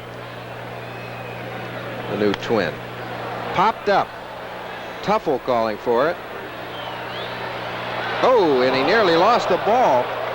Tough sun out there. It's a high sky, no clouds today. Well, they get him out 1, 2, 3 here in the 5th inning. And after 5, Minnesota 4, California 4.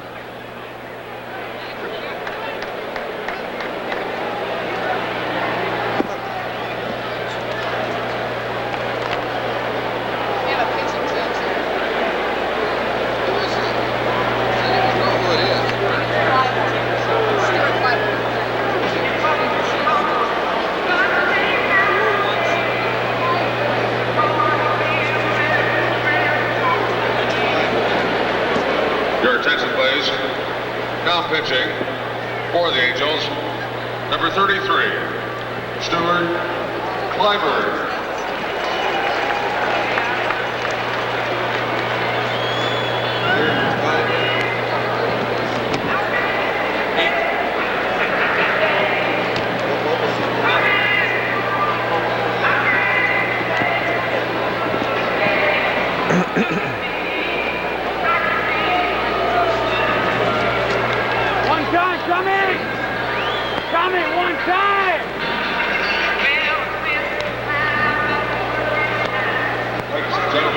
Attention to the message scoreboard for the second Silver Anniversary Baseball Quiz.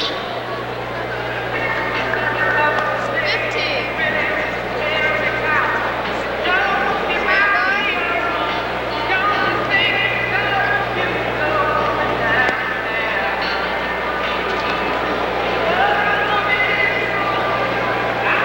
Well, we have a new pitcher for the California Angels as the Twins come to bat in the 6th inning, John Candelaria.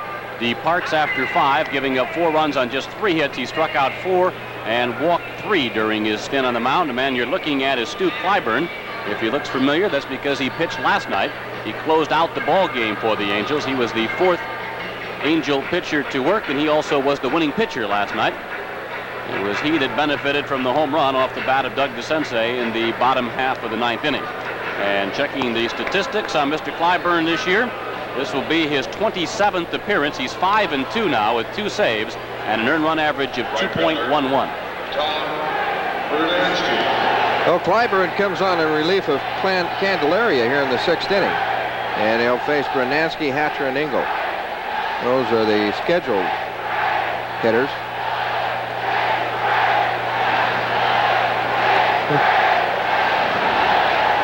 We got something going on here. They're chanting, one section's chanting "Tastes great," and the other one's saying "That's filling." Our sponsor will like that. Ball high and tight to Brunansky. Twins 4, the Angels 4 here in the 6th inning.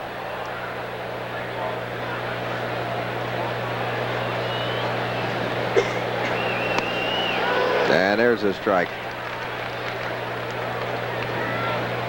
Candelaria goes 5 innings, gives up 4 runs, and just 3 hits.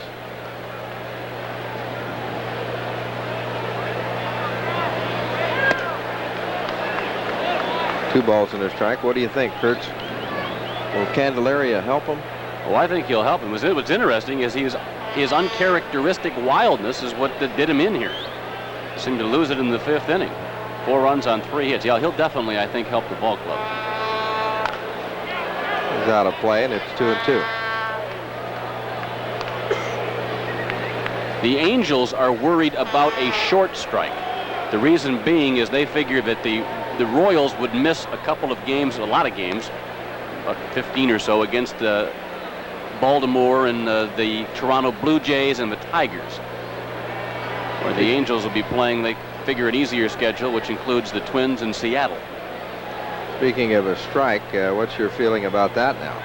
That's popped up behind home plate and should make the screen, and does. Sort of interesting. From where we sit, you really don't know. Everything's happening back with the negotiators, which are 3,000 miles from here. The players don't seem to know. They don't seem to know. It's probably the worst place to get information.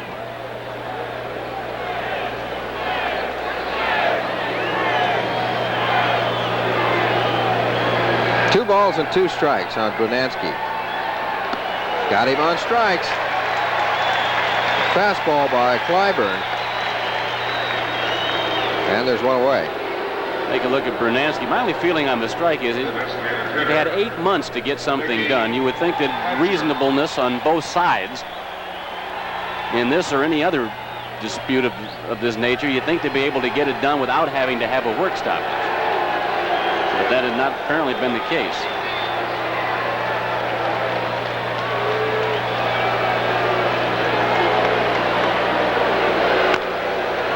Hatcher fouls it off, and it's strike 1. It's been a long season for the Twins, and football starting and everything else. But you take a look at some of the other spots. Rob, look at Toronto. They've waited years for this baseball club. They finally have a club in first place in the Eastern Division. The Angels have floundered. Been packing them in, and California's in first place, and all of a sudden there'd be no baseball here in Anaheim. Same goes for the Dodgers, although the Dodgers have been there before. Particularly Toronto is the one that talk here in Southern California of a Los Angeles-Anaheim World Series. 1 ball and 1 strike to Hatcher with 1 out here in the 6th.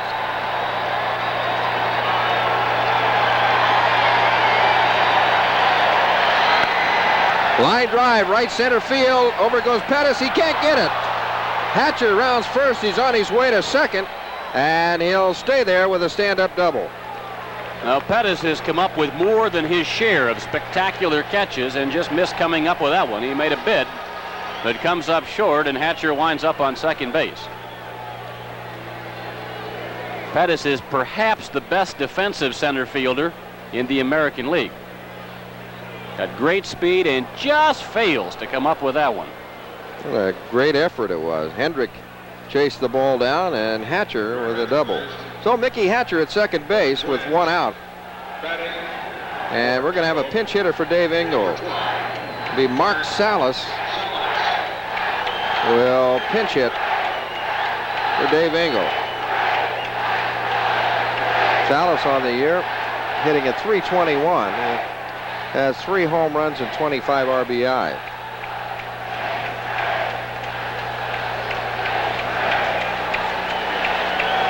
So Salas pinch hitting for Engel. Engel was 0 for 1 today, had a walk though and scored a run. Deep to right field. Hendrick with the glasses on drifts back, and he's got it. And there's 2 away.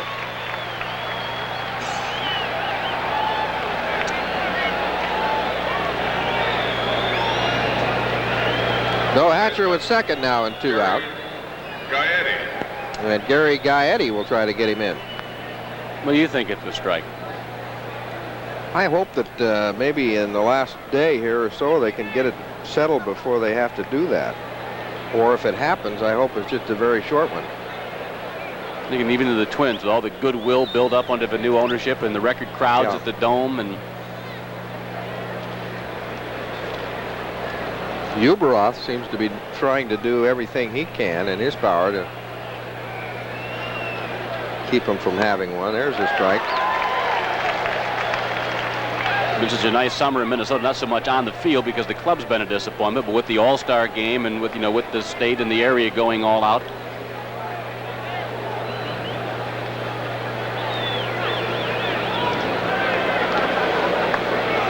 Fastball, and it's strike 2 now to Gaetti.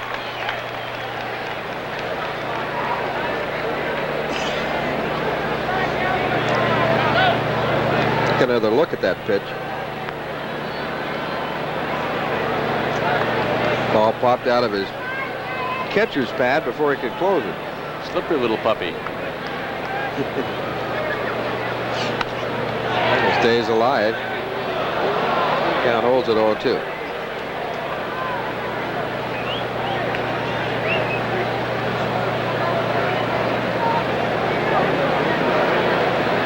In the day like we've had today, where Carew has picked up his 3,000th hit, Tom Seaver's now in the 8th inning in New York, going after number 300.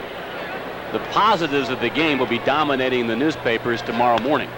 Popped up behind the plate. That should be out of play, and it is. Tomorrow's going to be one of those great days to get up, get the morning papers, and sit down and read about all the accomplishments, everything that has happened in baseball on the field today.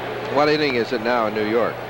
It's in the 8th inning. 8th inning. 4-1 in favor of Chicago. Seaver going after number 300, and we will have a report before we leave the air. I just hope that we don't get up Tuesday or Wednesday morning and have to read all this labor stuff, because I won't read it. You're not going to read it. I'm going to put it away until they're done. You read all this rhetoric, and one of the players here in the area who played for the Dodgers was very emphatic about his feelings about the strike. Well, Wes Parker, he was one of those that voted against an original strike a long time ago.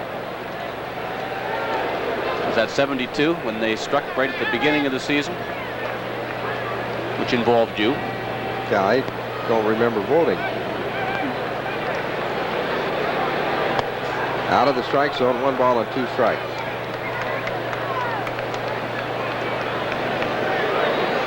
But that one was a very short one. 8 games right at the start of the campaign, if I remember right. 1 ball, 2 strikes, 2 out here in the 6th, tied 4-4.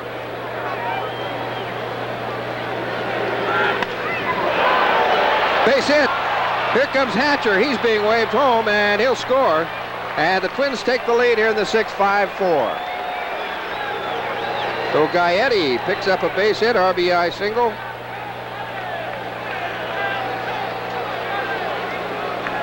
Jumps on a high fastball from Clyburn and puts the Twins out in front. He's got it over the head there of the shortstop, Dick Schofield. Gaetti at first with 2 out. Tim Tuffle, the second baseman, who has 1 for 1. He walked in the 3rd and singled in the 5th, and he scored 2 runs. Talking about that negotiations, Bob, I think it's difficult for all of us who are not directly involved with the negotiations to know all the ins and outs of what's going on. Yeah, I don't think it's really possible to point to one side or the other. They're arguing about an awful lot of dollars. The owners are saying they put up the capital, they take the risk, they're entitled to the profits because a number of them certainly are losing. The players certainly, as any employee would, don't want to lose any of the benefits they already have. They don't want to give back to management what they've already fought for. So it's quite a standoff.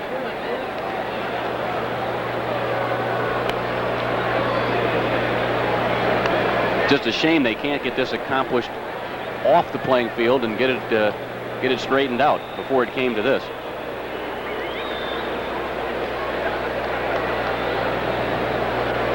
One ball and no strike. Pitch out.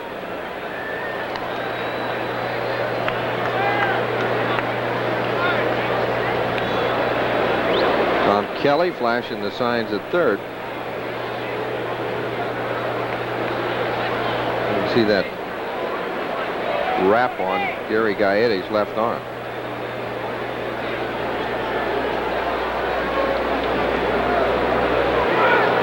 Hit on the ground to third, just foul. Oh, it's 2 balls and a strike.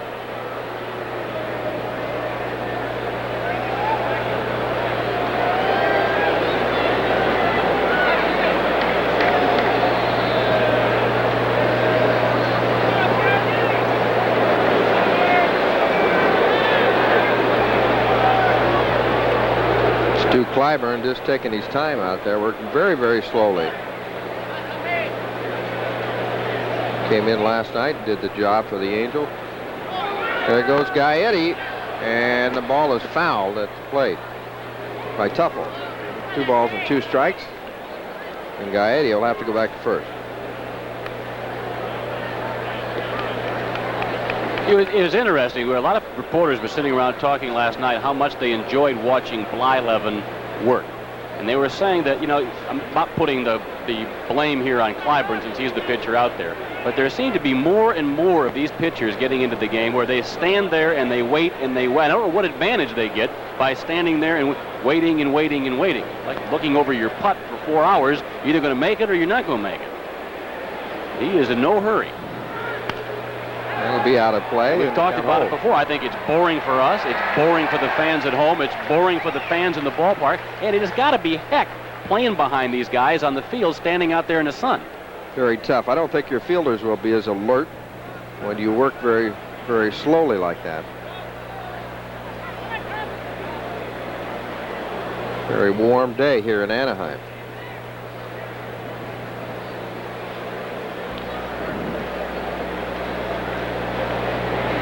People in the bleachers have got to be getting sunburned out there. That's why they're out there, though.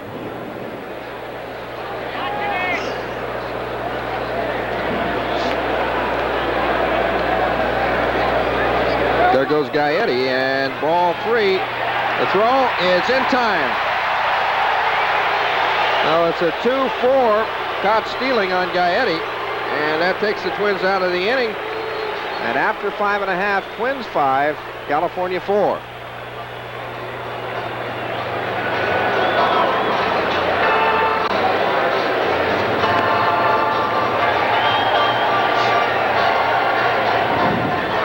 That's right. Gentlemen, we call your attention to the message scoreboard. I do this now. Answer to today's Silver Anniversary Baseball Quiz. What's happening in the music? Keep us posted on Seaver. Your attention, please. Now catching for the Twins, number 12, Mark Salas.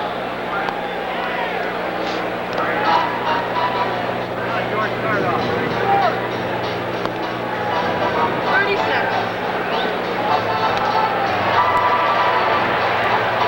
Ladies and gentlemen, the Angels would like to extend a very special birthday greeting to Eric Travis, celebrating his 18th birthday today.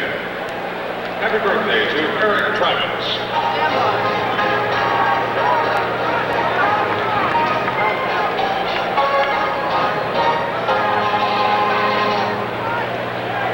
Well, stay tuned to Channel 9 after the ball game. It'll be What's Happening, followed at 6 o'clock by Fame. At 7 o'clock tonight, Solid Gold. And 8 o'clock, big story on Harmon Killebrew, Lifestyles of the Rich and Famous. Oh, thank you very much, Mr. Kurtz. I don't think you're the subject tonight. No. Here in the bottom of the 6th inning for the Angels, George Hendrick at the plate. Hendrick is first 2 times up. Struck out in the 2nd, flied out in the 4th. And it's 2 balls and no strike.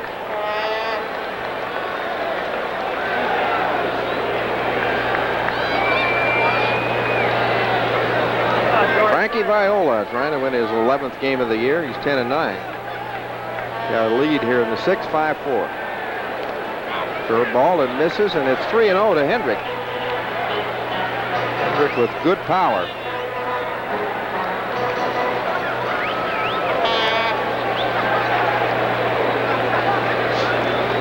Here's the new catcher, Mark Salas, behind the plate.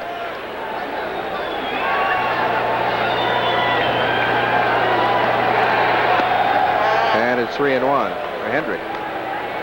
Hendrick's best homer years were 25 in 1980 and with St. Louis, and then with Cleveland he had 25 one year. And that one foul out of play, and it's 3-2. Back and forth in the American League against the National League. It's interesting to note Hendricks hit 30 points higher as a National League hitter, 295, than he did in the American League, where he was 261. Well, what's that mean? The pitching's much better in the American League? No. You can go both ways on that. Ball 4, and Hendrick will go to first with a walk.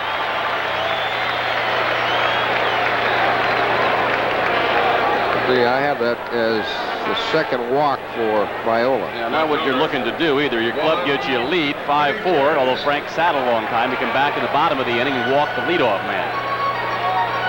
Ray Miller.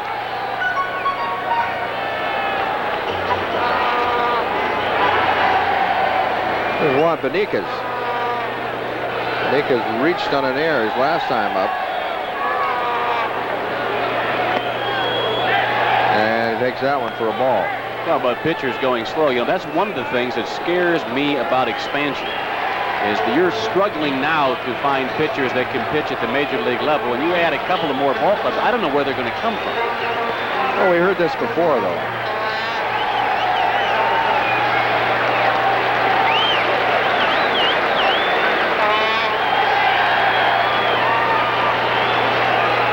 They come from somewhere, huh? Come from somewhere, that's right. There's a strike. I think there's more and more young players playing out there, Bob, than ever before, in Little League, high school, and college baseball. I think the instruction is better. I think the athletes are better. Gaetti creeping in at third base, expecting a bunt by Beniquez to count 1 ball and 1 strike. Hendrick at first. Twins lead here 5-4 in the bottom of the 6th.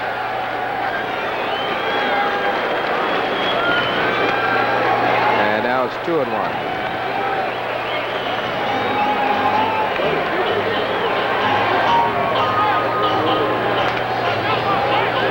Beniquez checking Moose Stubing at third base for the sign. Beniquez has some power. He has 5 home runs this year. Last year he hit 8. There goes Hendrick. The ball lined to right field. Base hit. Down in the corner. Hendrick being waved home by the third base coach Stubing. The relay to third. And it's a triple for Beniquez, and we're tied again, 5-5.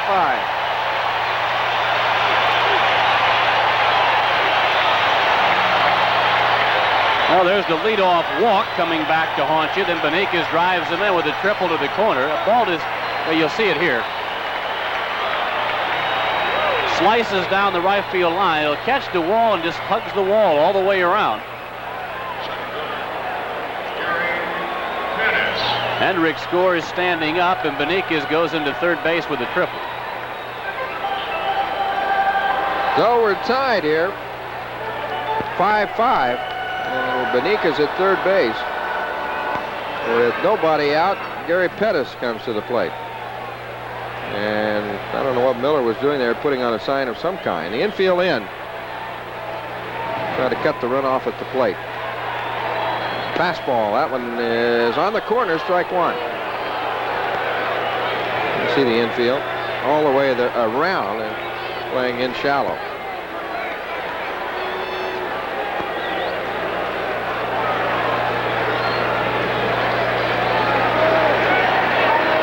Beniquez at third. 0-1 on Gary Pettis. It's out of play, and it's 0-2. Now he can go to work on it. The on-deck hitter for the Angels is Bob Boone.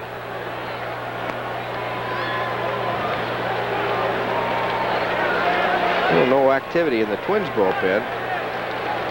Yes, there is. Everybody is up throwing. Very difficult to see the bullpens from where we are up here in the broadcast booth.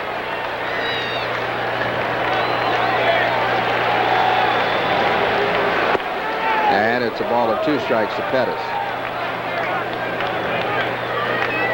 Pettis' last time up, a single to right field that drove in a run. That was his 14th RBI of the year.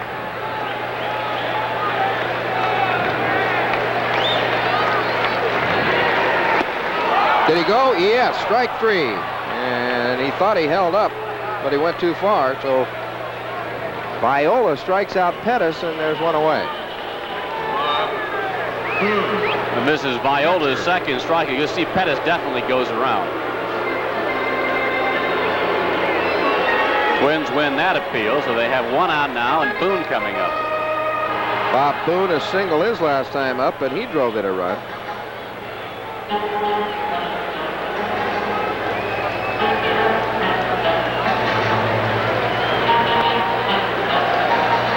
Bob Boone is one of the finest defensive catchers in his many years of playing, both in the National League and in the American. See the infield still in. He spread out a little bit at the plate, got a wider stance than he had before. There's a pitch out, and that ball nearly got away from Salas, as I think Viola maybe crossed him up. He jumped outside, anticipating possibly a squeeze play, and called a pitch out. Now Stubing, the third base coach, goes over and says something to Benikas at third. We'll see if they put a play on here. And he takes a strike. 1 ball and 1 strike.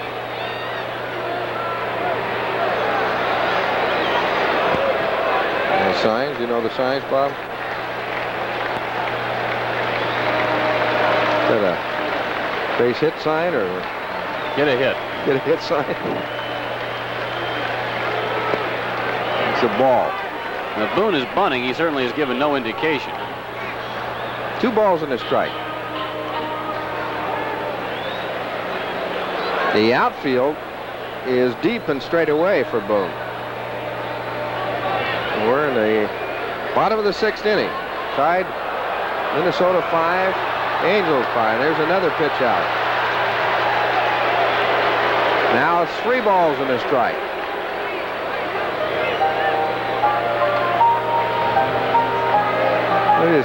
Somebody just threw a big, huge beach ball down on the field and had Salas's name on it, the number.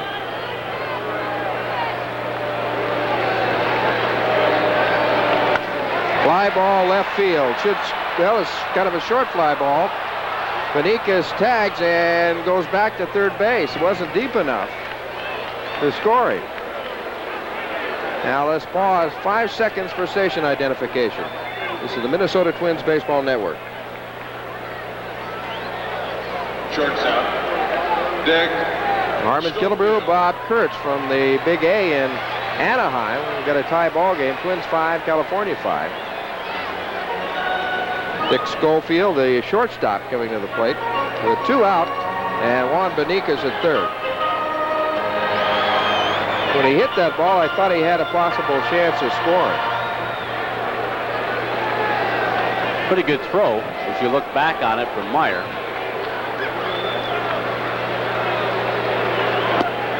Curveball, that misses, ball 1.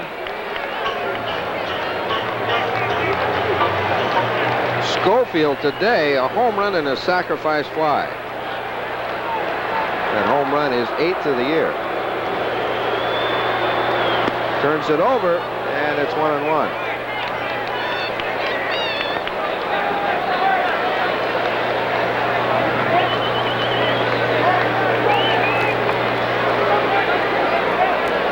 The infield now backed.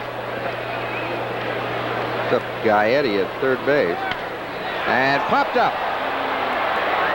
Tim Tuffle, shading his eyes, calls for it, and he's got it. The Angels in the 6th pick up 1 run on 1 base hit. No errors by the Twins. 1 runner left. We've completed 6 at the Big A, and it's the Twins 5, the California Angels 5. Ladies and gentlemen, a reminder, When the Angels host Seattle in the final game of this current homestand next Wednesday, it will be a day game starting at 1 o'clock. So plan now to enjoy a day in the sun and watch the Angels battle the Mariners next Wednesday afternoon. Thank you.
Well, you see there is a little breeze here at Anaheim Stadium. It's a very, very warm day. A lot of sunshine. Twins out in front 5-4 over the Angels. And as we go to the top of the 7th inning, and to do the play-by-play, here's Bob Kurtz. Okay, Tuffle, Meyer, and then Kirby Puckett for Minnesota. 5-5 ball game.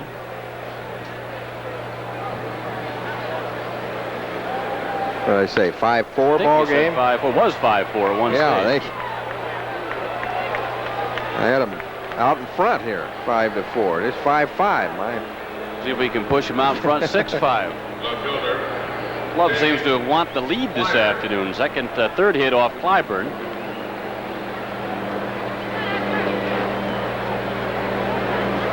Twins also had 3 hits off the starter, John Candelaria, so their leadoff man aboard here in the 7th inning.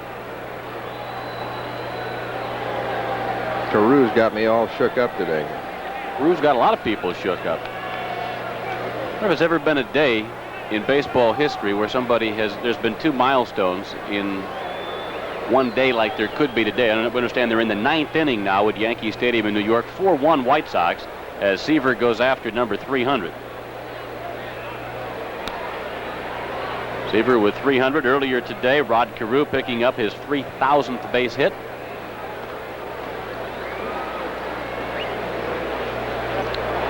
Stuart Walker Clyburn, who resides in Jackson, Mississippi.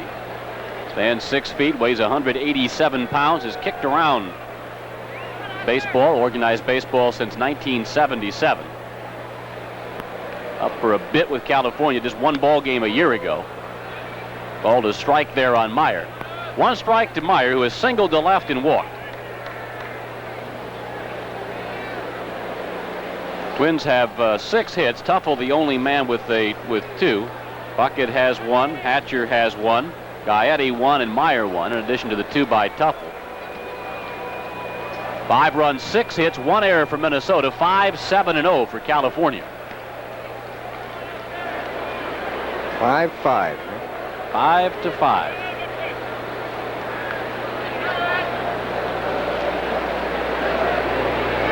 Stu Clyburn's brother Stan was in the California organization from 1974 through 1980.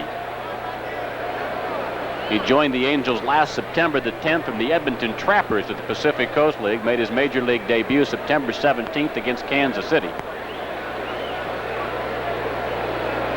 And as you can see, he is in absolutely no hurry.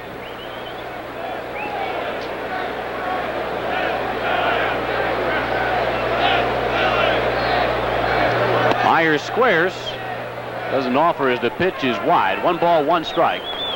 They seem very concerned about Tim Tuffle at first base.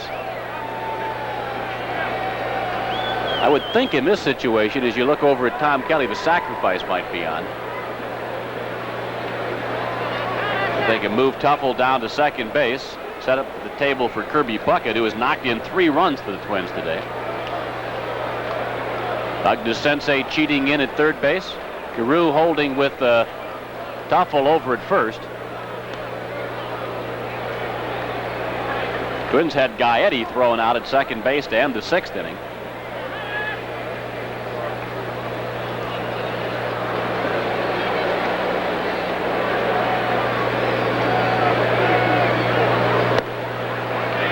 Up high, 2 balls and a strike, and now Boone will go out for a confab with Clyburn. Clyburn's been feeding Meyer the high fastball, which is one of the toughest pitches to bunt. Meyer has given every indication that's exactly what he's doing. He is squared every time. Tom Kelly again goes through the signs.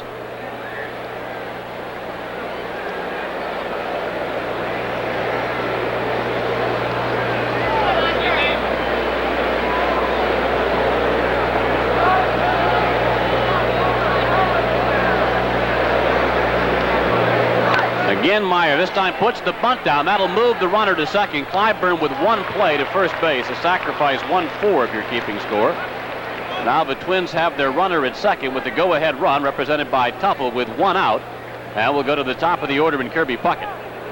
Puckett lined to right field in the 1st inning, knocked in a run with a sacrifice fly to left in the 3rd, and then singled in a pair in the 5th.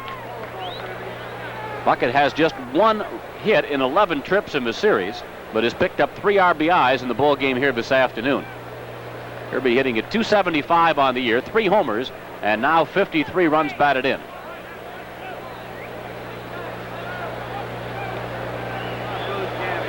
Ray Miller looks on from the Minnesota dugout.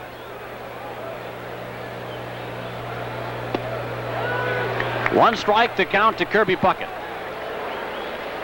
Tomorrow night, Harmon and I will be at the Oakland Alameda County Coliseum as the A's and the Twins open up what we hope will be a 3-game series. 9:30 will be game time back in the Twin Cities on Channel 9. Twins and the A's. It'll be the first of 3 from Oakland or the last for a while, huh? We'll find out. Maybe sooner than Tuesday, huh?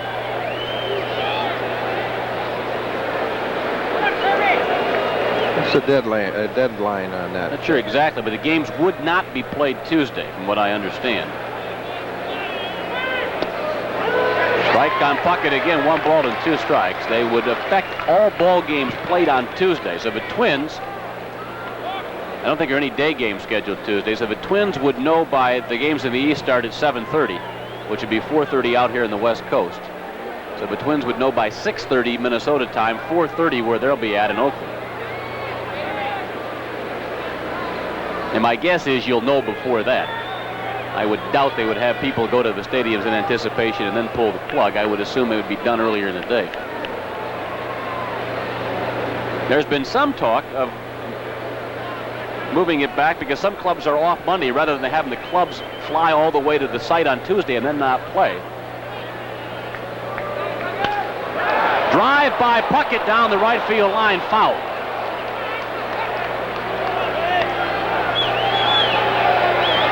So they may announce it earlier than that.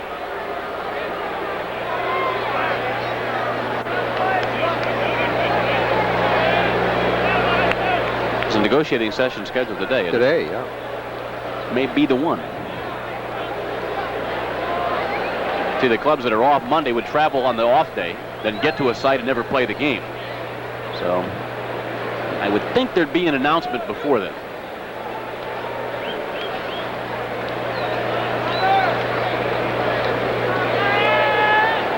One ball and 2 strikes to count on Kirby Puckett. He goes down swinging.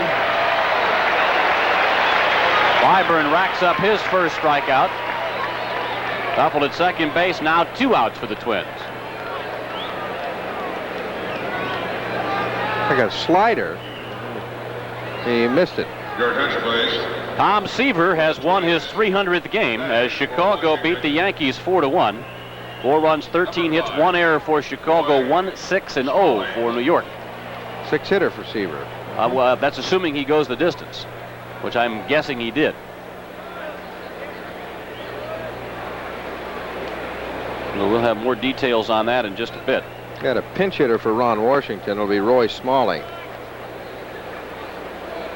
Tuffle at second base, 2 outs. Twins bat here top of the 7th in Anaheim. It is a 5-5 ball game. Smalley hitting at .277 on the year. 9 home runs for Roy. He had one out here on Friday night, and 35 runs batted in.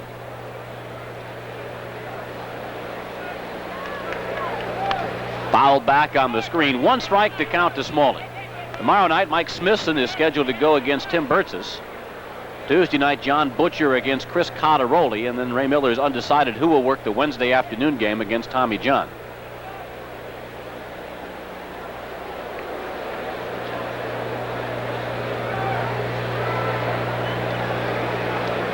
Twins 5, Angels 5, top of the 7th in Anaheim.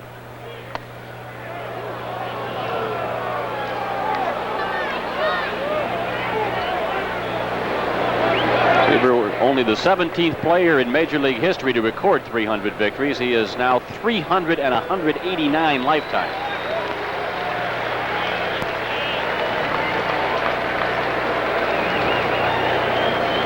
And he did it in New York City, where his career began back in 1967. Seaver was there along with Jerry Koosman, John Matlick, Nolan Ryan. Actually, if they had left that staff alone, the Mets would have had a staff for 15, 16, 20 years.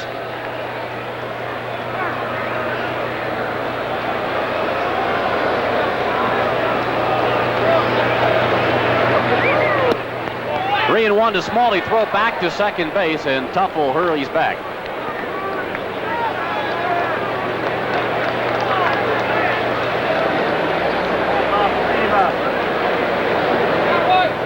Three balls, 1 strike to Roy Smalley. Tuffle at second base, 2 outs. Twins here batting in the top of the 7th, trying to break a 5-5 deadlock with the Angels.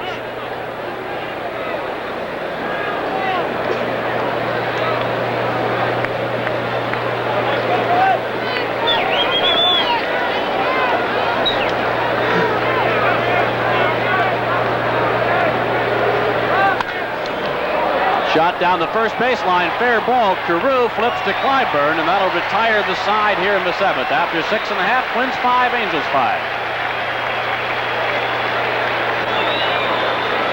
Ladies and gentlemen, girls and boys, it's time for the 7th inning stretch. Will you please join Tracy McIntosh in singing "Take Me Out to the Ball Game"?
Kurtz, Harmon, Killebrew back here at Anaheim. We'll answer our trivia question now from Mark Dembuski of St. Paul, Minnesota. The former Minneapolis Miller, who was the last player to win the Triple Crown, was Carl Yastrzemski of Boston in 1967 with a .326 batting average, 44 home runs, and 121 runs batted in. So our thanks to Mark for the question. He wins a cooler from Light Beer and a chance for an all-expense-paid trip for 2 to the 1985 World Series.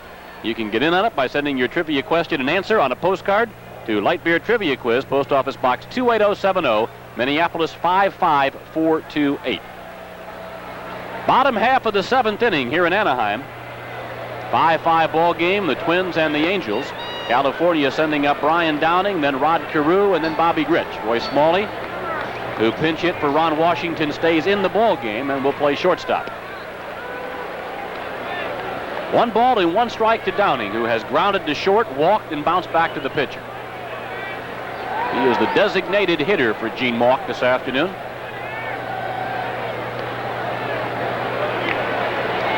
2 balls and a strike. He's hitting .242, 11 home runs and 47 runs batted in.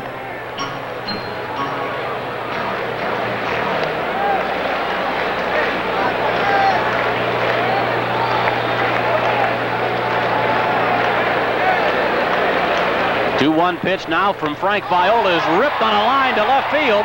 Over goes Meyer. He won't get there. It grounds into the stands, or bounds into the stands for a ground rule double. A leadoff double here in the bottom of the 7th by Brian Downing.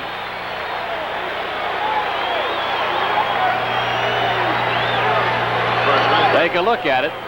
He hit that one right on the nose. Meyer off at the crack of the bat, can't get there. And it takes the hop over that short wall in left field. And so the Angels have their leadoff man in scoring position here in the 7th.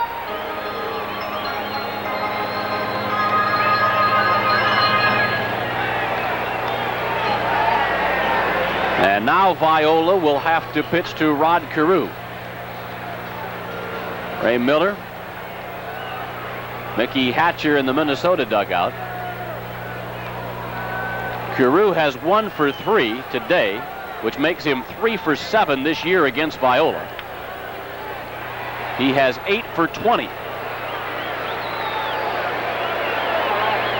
Career-wise against Frank, so he has hit the left-hander well.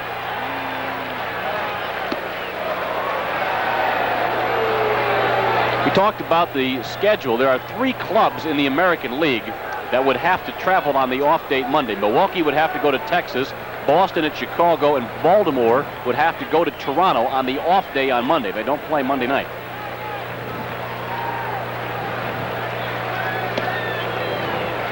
One ball and 1 strike to count to Carew.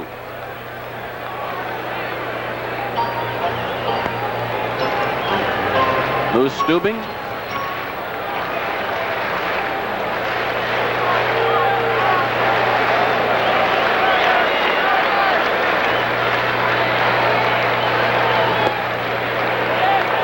Two balls and a strike to Carew.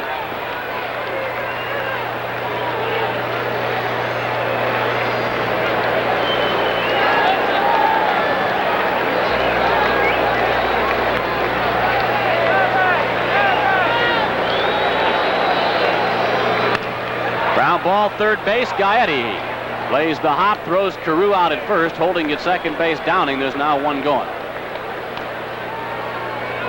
Kind of interested in what Gene Autry had to say. He said it was nice to have Rod get his 3,000th hit in an Angel uniform against his former teammates, the Twins. He says, don't stop there, get another 1,000. But there had been some talk about Rod probably retiring after this year. He's only hitting .266 for the season, and that's not Carew. As Ray Miller now comes out of the Minnesota dugout, Bobby Grich is the scheduled hitter. It looks like Ray's going to go to the bullpen.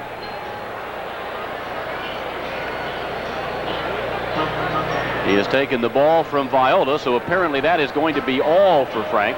Frank will go 6 and a third innings here in Anaheim.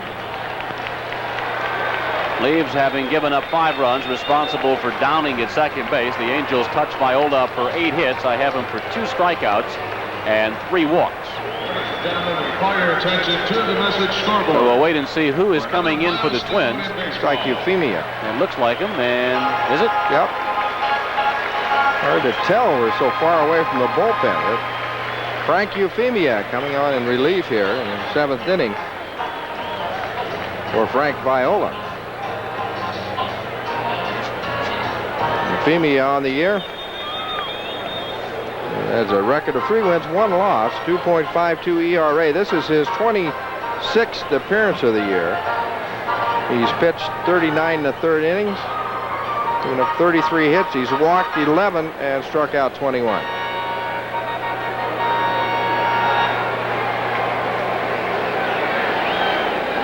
First batter that Euphemia will face will be Bobby Grich. We'll give you some final scores from the American League. Detroit beat Milwaukee 7-4. Baltimore over Cleveland 5-4. Texas over Toronto 8-4. And the other final I have, Chicago turning back New York, the one we gave you 4-1, in which Seaver won his 300th game.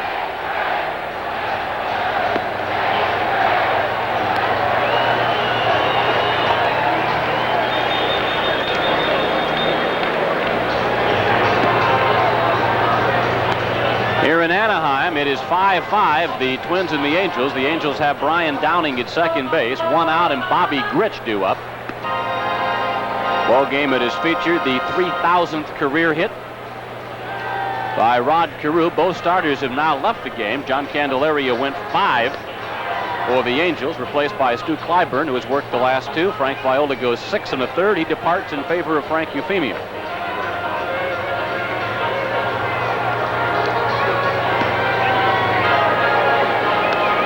So Frank Anthony Euphemia, 26-year-old from Bronx, New York, going in to pitch for Frank Viola.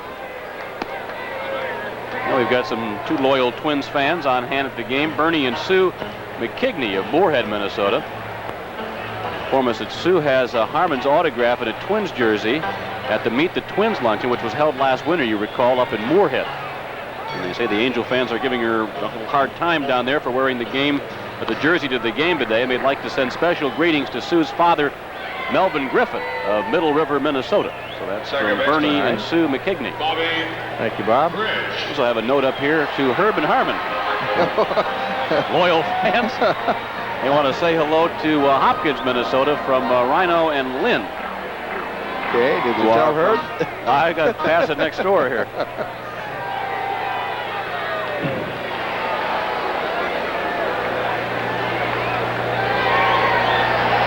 Here's Bobby Grich.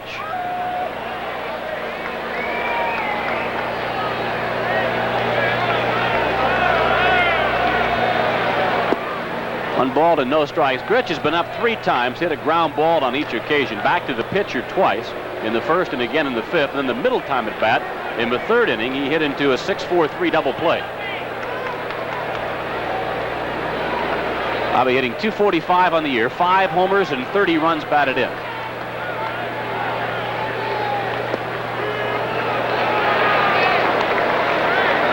Two balls and no strikes, the count to Grich. Frank Euphemia on in relief of Frank Viola.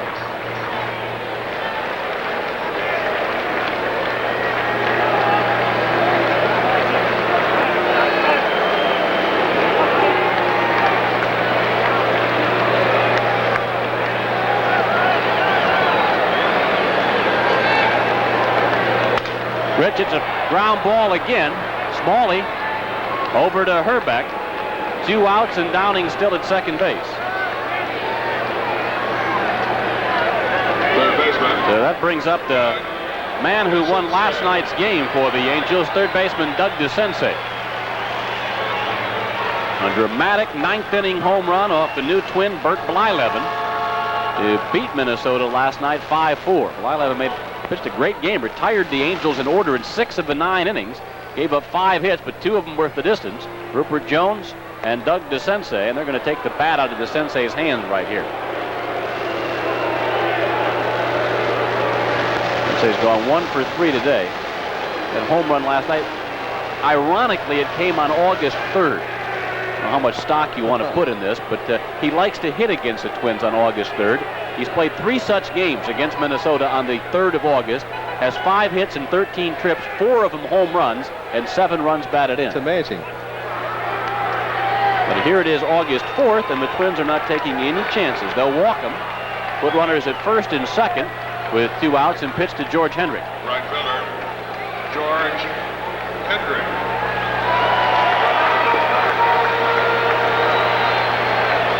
George has struck out, flied to left, and walked.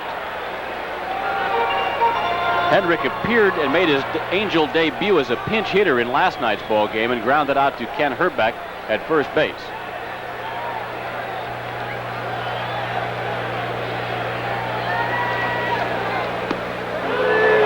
One strike to Hendrick. Phenia putting a breaking ball on the corner.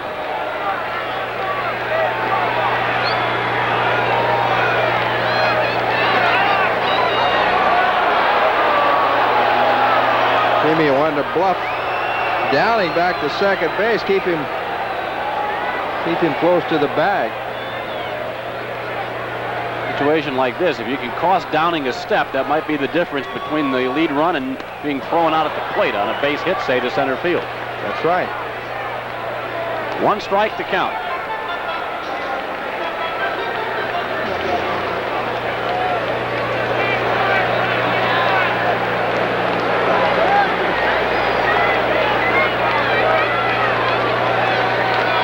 at second, DeSensei on at first.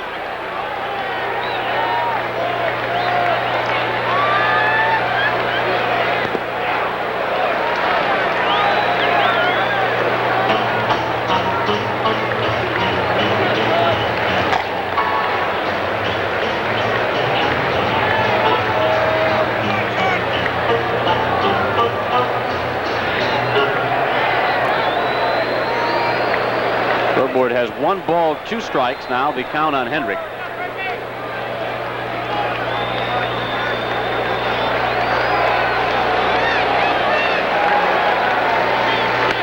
Now 2-2.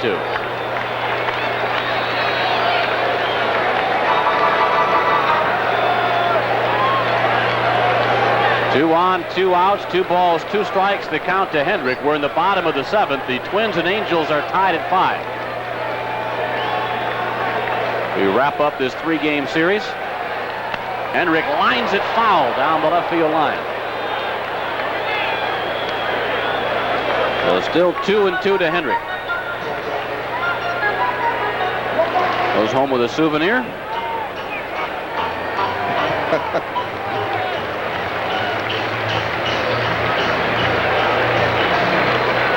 Part of the fun of coming out to the ballpark.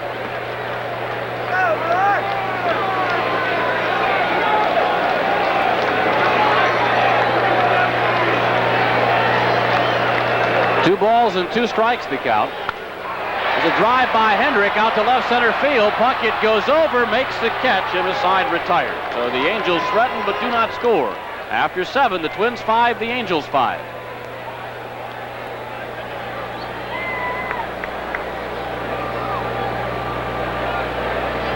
Ladies and gentlemen, girls and boys, following this afternoon's game, the Angels... Bill, wide. You're invited to remain in the stands for the playing of the 28th Annual Metropolitan All-Stars Game, featuring the standout performers from around Orange County.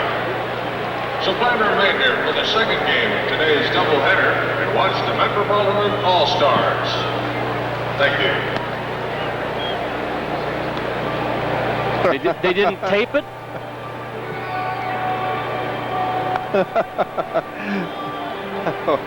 You've got to be joking.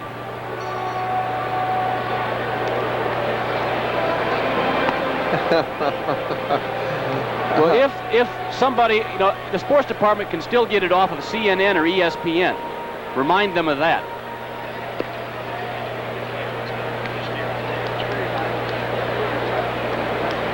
Ladies and gentlemen, Tell them to get it. call your attention to the message scoreboard. Can you guess today's paid attendance?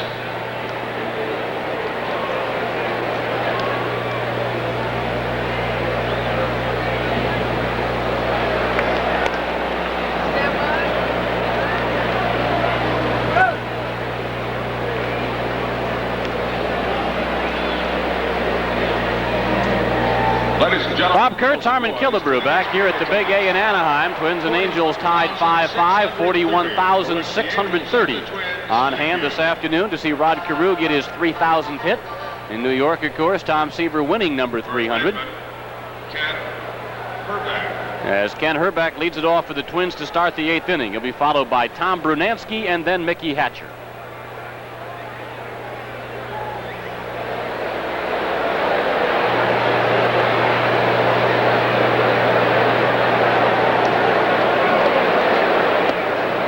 And a miss by Herbeck, who has struck out twice, swinging in the 1st inning, called in the 4th, and then grounded out to first base in the 5th inning.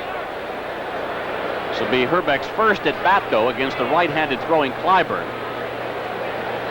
All he's seen so far this afternoon were the left-handed slants of Candelaria. Or should I say the left-handed slings, huh? Slings, yes. 2 strikes to Herbeck. Hitting .246 on the year, 14 home runs and 58 runs batted in.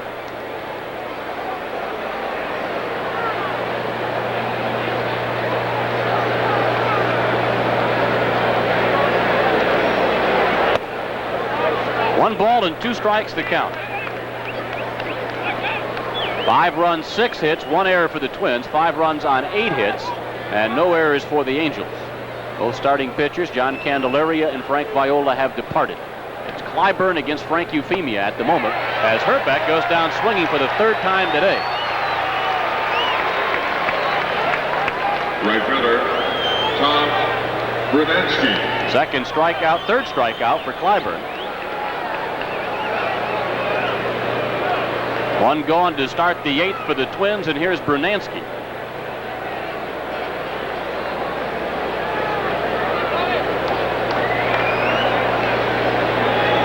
Bruno on the afternoon, flied to left, grounded to short, and struck out swinging.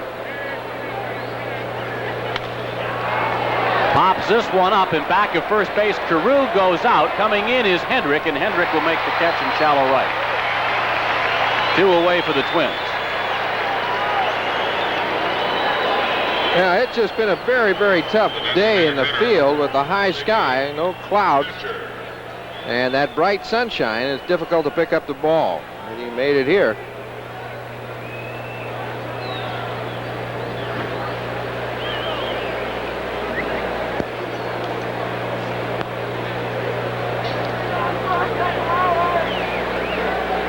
Base is empty, 2 outs for the Twins, and that'll bring up the DH Mickey Hatcher, who has a double to show for his 3 trips today. Scored a run in the 6th inning. Came in on the single by Gaetti, which gave the Twins a 5-4 lead at that time. But the Angels came right back to tie the game again in the bottom half of the inning.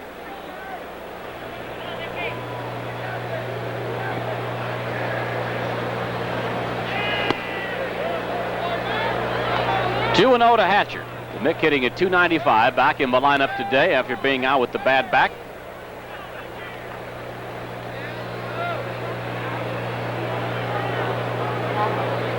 Couple of home runs for Mickey this year and 35 runs batted in. There's a called strike, 2 and 1. Tomorrow night, Harmon and I will be in Oakland, 9:30. Mike Smithson goes against Tim Burtis.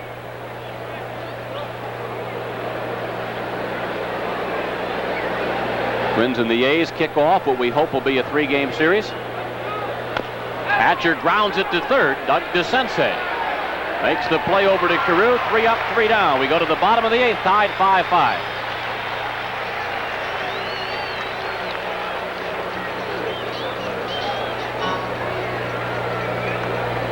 Ladies and gentlemen, Angels ticket shopping is as easy as picking up your telephone.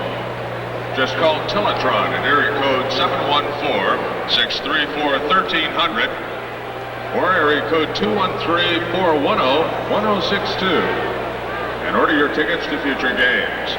Simply charge it to your Visa or MasterCard. Or if you prefer, the Big A ticket office is open daily from 9 a.m. to 5:30. And you can also order by mail to Angels Tickets, P.O. Box 2000, Anaheim 92803. Please include $2 per order for postage and handling. Finally, for your convenience, Angels tickets may be obtained at any Ticketron outlet at Sears, Tower Record Stores, and several other locations. Do your ticket shopping today. Thank you. 1 minute back. I'd like to do, if we do Carew, let's do it immediately. Do we want to do it immediately or after a break? Okay.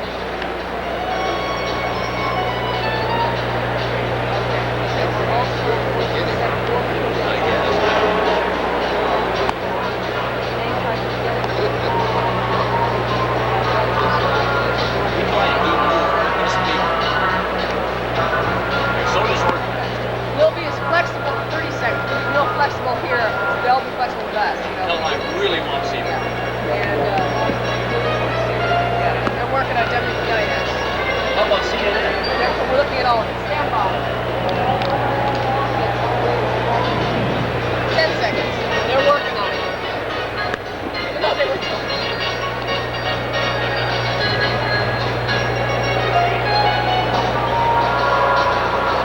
Bottom of the 8th inning here at the Big A. Juan Beniquez, Gary Pettis, and Bob Boone up against Frank Euphemia. 5-5 ball game, the Twins and the Angels. A game that has featured Rod Carew's 3,000th hit. An afternoon that featured 3,000 miles away, Tom Seaver's 300th win. I don't think it's ever happened. I'm sure it hasn't happened before. From a Carew perspective, if you're talking about national publicity, Seaver will dominate. Oh, absolutely. Because it happened in New York. Yep. Seaver is pitched a good share of his career in New York. A couple major accomplishments in the game today. I like what Rod had to say when they stopped the game and Gene Autry was on the field. He said he was glad to get the 3,000 hits, but he was very glad that he did it in front of the hometown fans so they could enjoy it. And in front of our television audience, they enjoyed it too. As Beniquez fouls it back, you'll be talking with Rod after the ballgame if all goes well? If everything goes right, we'll get a chance to talk to Rod after the game. And there he is. Twins 5, Angels 5 here at the Big A.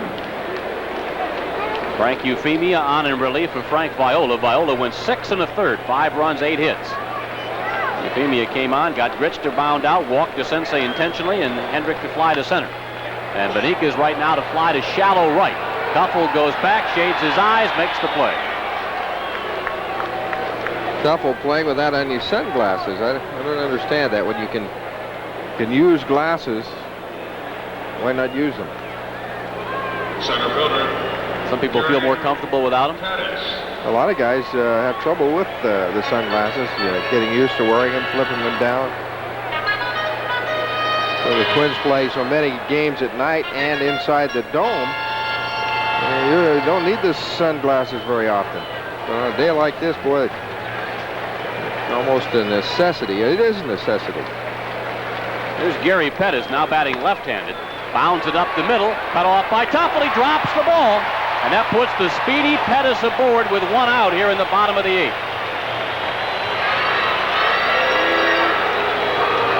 Looked like it was going to be just a routine ball, a big chopper over the head of Euphemia. He tried to catch it, and in the glove of Tuffle, and he just dropped it. The catcher, Bob Boone. So Pettis at first base and Boone at the plate.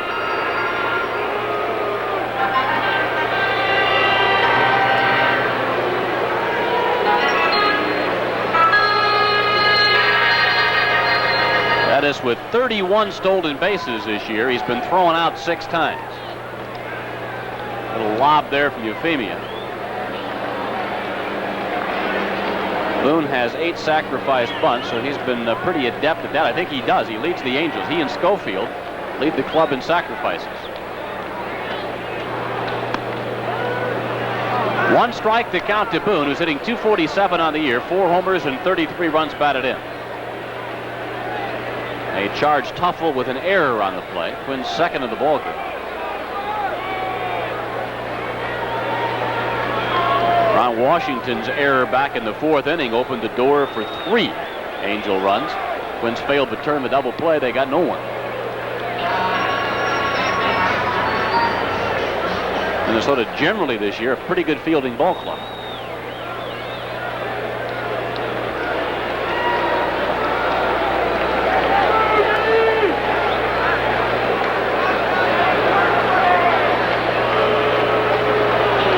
Minnesota 5, California 5. Angels batting here and the bottom of the 8th inning. Pettis at first base, 1 out.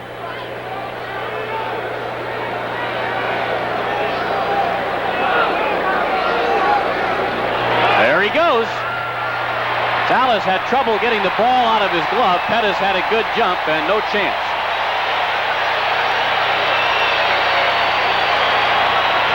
Steal number 32 now for Pettis. He had a good jump and a breaking pitch by Euphemia, and he nearly hit the pitcher throwing the ball to second base. Now Pettis is in scoring position with 1 out. An error and a stolen base. And a count of 1-1 on Boone, and now they're going to put Boone on.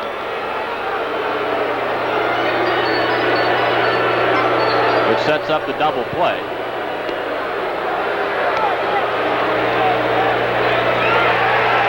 And you're going to see a pinch hitter. You didn't doubt that, did you? No. Guess who the pinch hitter is? Number 44. There he is, Reggie Jackson. Frank Euphemia, who grew up in New Jersey, and I'm sure Frank grew up watching Reggie Jackson play for the Yankees. During some of the big moments of Reggie's career, and now Euphemia, the rookie, battles Jackson, the veteran, with the game on the line here in the bottom of the 8th inning. Well, we can't see the bullpen. We know somebody's up down there throwing. Probably be, what, Filson? Filson. Davis is probably, it's a Davis situation. Euphemia is not going to get the chance to pitch to Jackson. As Ray Miller has come out, taken the baseball, Euphemia departed. He did the job for the Twins. He works 1 full inning. Got the Twins out of difficulty in the 7th. Here in the 8th, nothing has happened that is his doing. He got the leadoff man, Beniquez, to fly to second. Pettis was safe on the air, and he walked Boone intentionally. And it will be Filson. So Pete Filson coming on in relief of Frank Euphemia. That's 1 out, runners at first and second.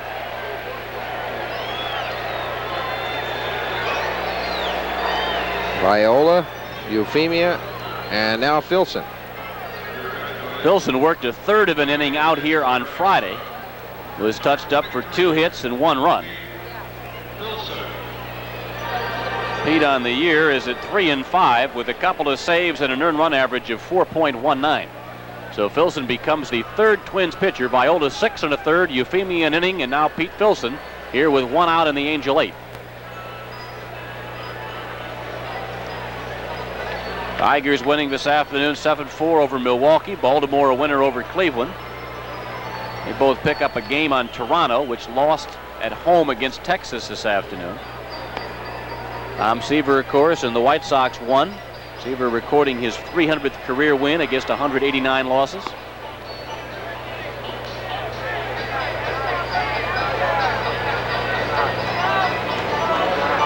Yeah, we've talked a lot about Carew and about Tom Seaver today, but the guy that's going to pinch hit, Reggie Jackson, owns 520 career home runs. He's just 1 shy of Ted Williams and Willie McCovey on the all-time home run list for the number 8 position. Boston beat Kansas City this afternoon 6-5 in 12 innings, so the Angels pull this one out. They're going to pick up another game on the Royals, which would push them 4 games off the pace.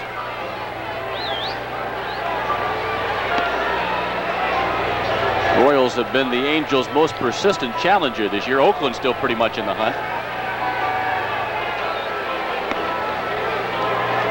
The A's started the day 5 games behind the front-running Angels. As we get all set here, Reggie Jackson against Pete Filson.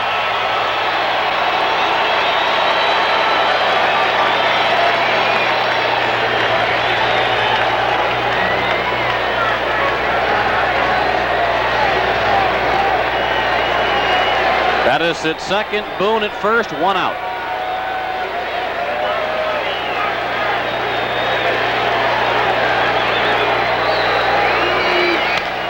Ground ball right side. Herbeck makes the play to second for 1. No relay to first base. Jackson goes after the first pitch and is safe on a fielder's choice.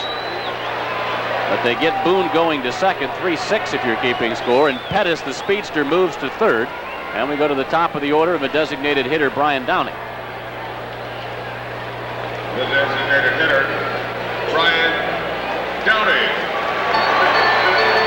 Downing has grounded to short, walked, bounced back to the pitcher, and doubled. And Ray Miller again coming out of the Twins dugout. He'll probably, I would assume in this situation, go to Davis.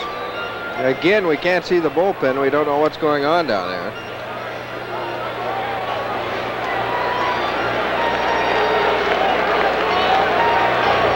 So Pete Filson works a 1/3 of an inning. He got the man that he was sent in the ball game to get, and so he leaves. Davis comes on and will depart also here. And remind you that this afternoon's broadcast comes your way from the Big A in Anaheim. 30 seconds.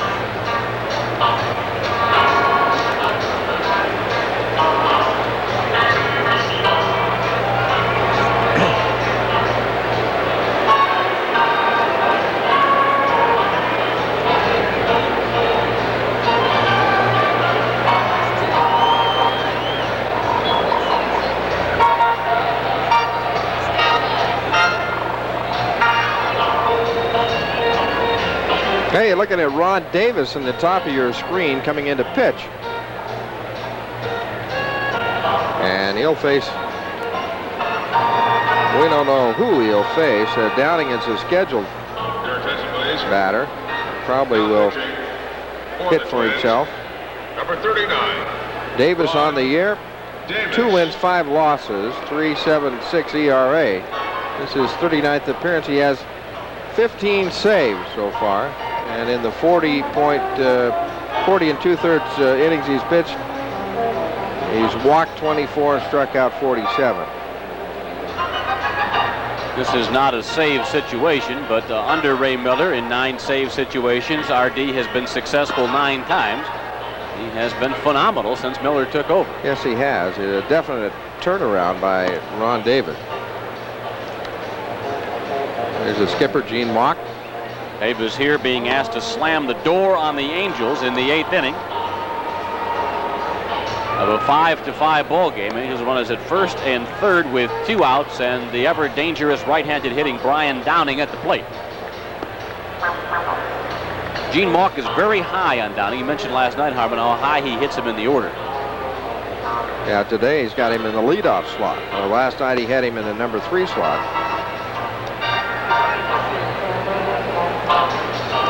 Very strong looking hitter. A lot of weight work. Twins grabbed a 1-0 lead in the 3rd. Sacrifice fly by Puckett. Angels came back to tie it 1-1 in the 3rd, and the Angels pushed ahead 4-1 in the 4th inning. Twins came back to tie it 4-4, knocked Candelaria from the mound. Angels went ahead in the 4th. Twins tied it up in the 5th. Twins took a 5-4 lead. Angels tied it 5-5, and that's where we are right now, as Davis trying to keep it at 5-5 against Downing. 1 ball and no strikes to Downing.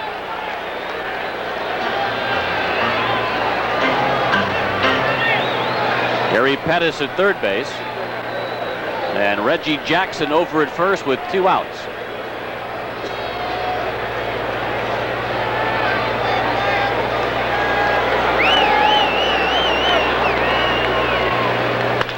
Ground ball. Smalley knocks it down. Pettis scores. Even had Smalley been able to make the play, Pettis would have scored.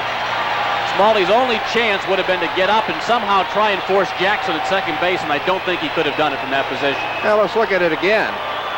Ball was hit pretty well by Brian Downing to Smalley's right. He was able to knock the ball down, but then, of course, you see where the ball went, and Pettis scored easily from third base.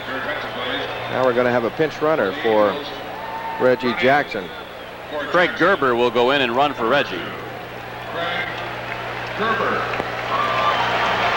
And my guess is that Gerber will stay in the ball game and replace Schofield at shortstop.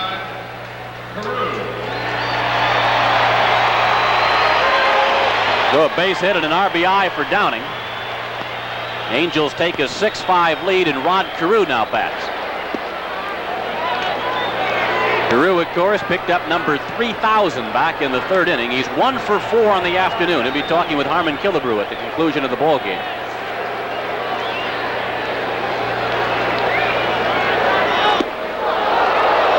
Two balls and no strikes to Carew. 6-5 Angels, bottom of the 8th.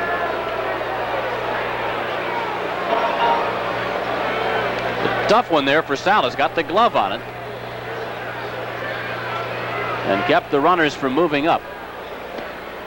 2 balls and a strike to Carew. Look ahead to the Minnesota 9th. Due up Mark Salas, Gary Gaetti, and Tim Tuffle.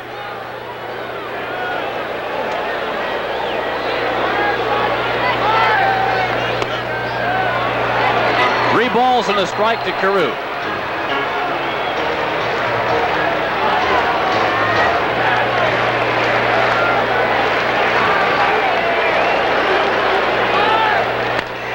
Ground ball right side. Herbeck makes the play, steps on the bag, and that retires the Angels, but they push ahead 6-5 after 8 innings.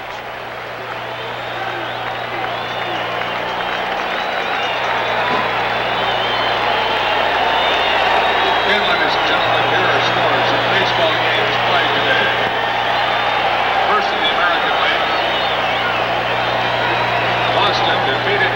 City 6-5. In the 8th inning, Oakland leads Seattle 5-3. Detroit defeated Milwaukee 7-4. Baltimore 5, Cleveland 4. Texas 8, Toronto 4. And Chicago 4, New York 1. In the National League, all games are final. The Reds defeated the Dodgers 5-4. The Braves over the Giants 5-4. The Phillies shut out the Cardinals 6-0. The Pirates defeated the Expos 4-3. The Mets defeated the Cubs 4-1. Your attention, please. Now at shortstop for the Angels, number 2, Craig Gerber. Now pitching, number 37, Donnie Moore.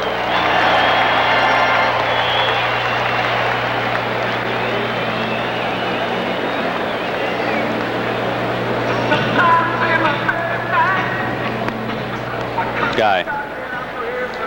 Bob Kurtz, Harmon Killebrew back here at the Big A in Anaheim. It is now 6-5 Angels, and you're looking at the guardian angel Donnie Moore, who has allowed only 3 earned runs in his last 29 1/3 innings over his last 22 appearances, which figures to an 0.91 ERA. In other words, he has been effective, and it is Moore the Twins are going to have to get past if they come back to tie or go ahead of this ball game here in the 9th inning. Mark Salas will lead it off. He'll be followed by Gary Gaetti and then Tim Tuffle. 6-5 California. They've made the announcement that Kansas City has lost, and so the Angels know they can extend that lead now over the Royals to 4 games with a win over the Twins here this afternoon. Swing and a miss by Salas as Moore reared back and fired the fastball. Harmon Killebrew has headed downstairs. Remember, he'll be talking with Rod Carew at the end of the ball game.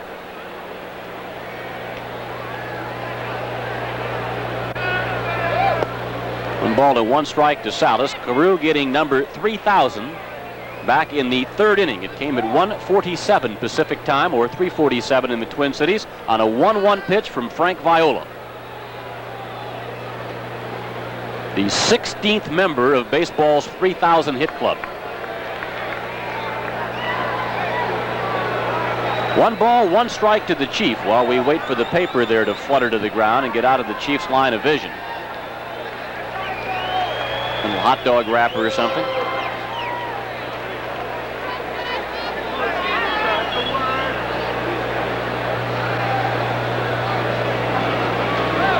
Moore comes in. Salas grounds it foul down the first baseline. 1 ball, 2 strikes. 6 runs, 9 hits, and no errors for the Angels. 5 runs on 6 hits and 2 costly errors for the Twins. You could trace 4 of California's 6 runs to Minnesota errors.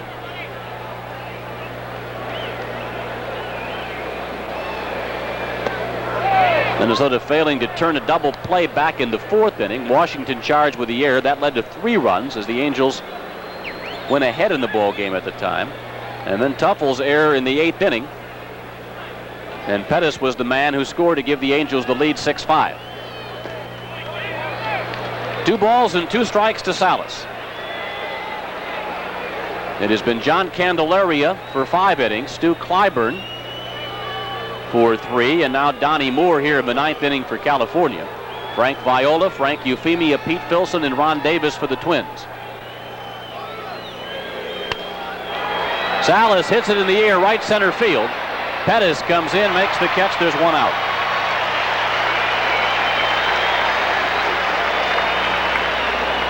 So Salas is retired, and a fly ball to the center fielder Pettis. That'll bring up the 3rd baseman Gary Gaetti. Gaetti for the afternoon with 1 hit. A single his last time at bat in the 6th inning, and an RBI for 3. Gary hitting .255 on the year, 12 homers and 47 runs batted in. 1 ball and no strikes to Gaetti. Twins have 6 hits, 1 by Puckett, 1 by Hatcher. Gaetti has the 1 we talked about, 2 by Tuffle and 1 by Dave Meyer.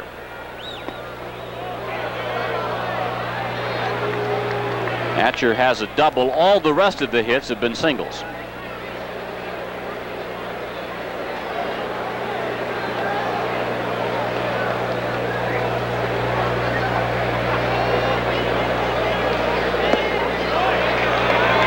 Three balls and no strikes to Gaetti.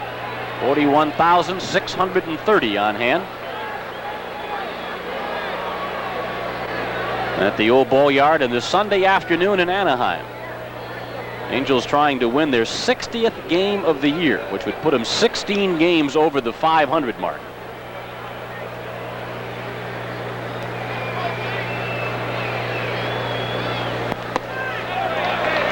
Gaetti draws a one-out walk. So Gaetti goes to first as the tying run.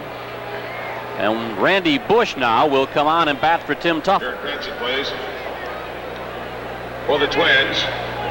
Batting for Tuffle, number 25. Randy Bush hitting .217 on the year, but he has 9 homers and 25 runs batted in.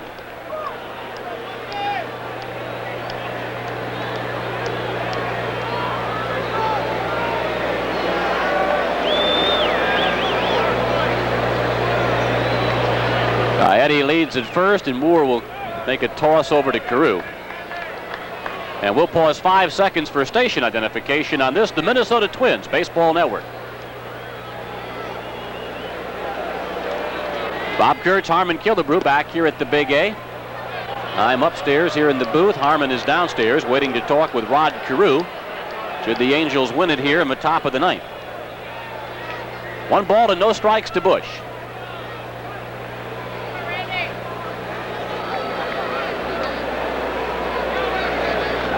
Gaetti was throwing out, attempted to steal back in the 6th inning. That closed the 6th inning. Back at first here again in the 9th. Moore delivers inside to Bush, and the count goes 2-0.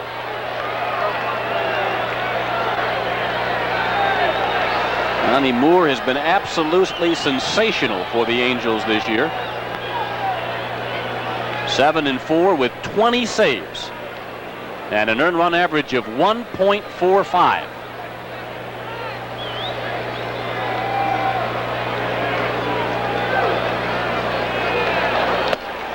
(3-0) to Randy Bush.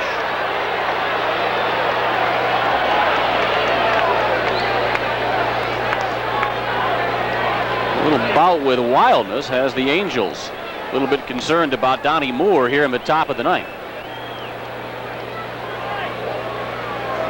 Doug DeSensei in for a word from third base.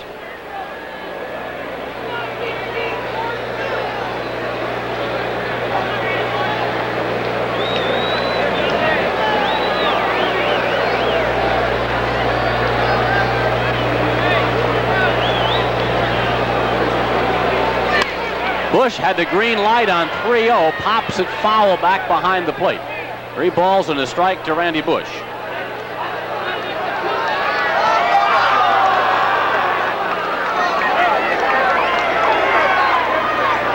Miller turning Bush loose on 3-0, perhaps in the hopes that Bush would park one into the right field seats, which he's well capable of. Twins, remember, won that game in Baltimore when Tom Brunansky hit a 3-0 pitch off Mike Boddicker. Turned a 1-0 Oriole apparent victory into a 2-1 Twins win the last trip to Baltimore. Here's a 3-1 pitch now to Bush. Popped up. Doug DeSensei in from third base. Makes the catch. There's 2 gone.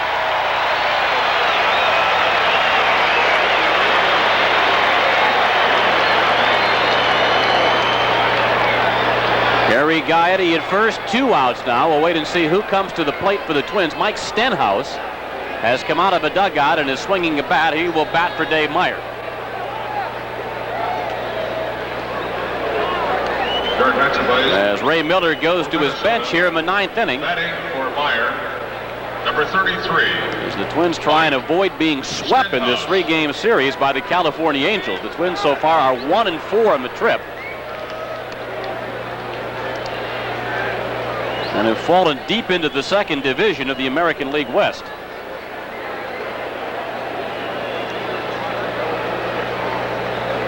Stenhouse is a .238 hitter. 4 home runs for Mike this year and 11 runs batted in. Again, Harmon Killebrew will be talking with Rod Carew upon the conclusion of the ball game. Stenhouse hits it high, foul down the right field line. Got way out in front of that one. And sort of shook up the troops here in Anaheim.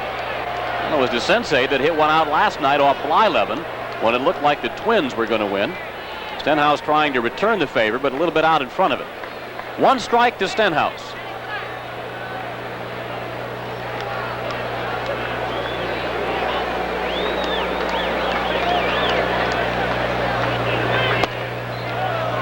Change up missing. 1 ball, 1 strike to count on Stenhouse.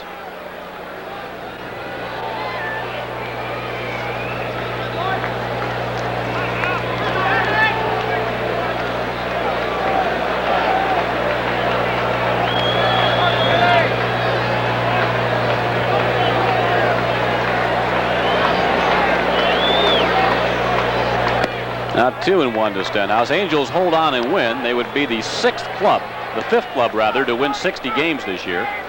Los Angeles, St. Louis, the Mets so far in the National League, and Toronto, of course, leads everybody. The Blue Jays have won 67.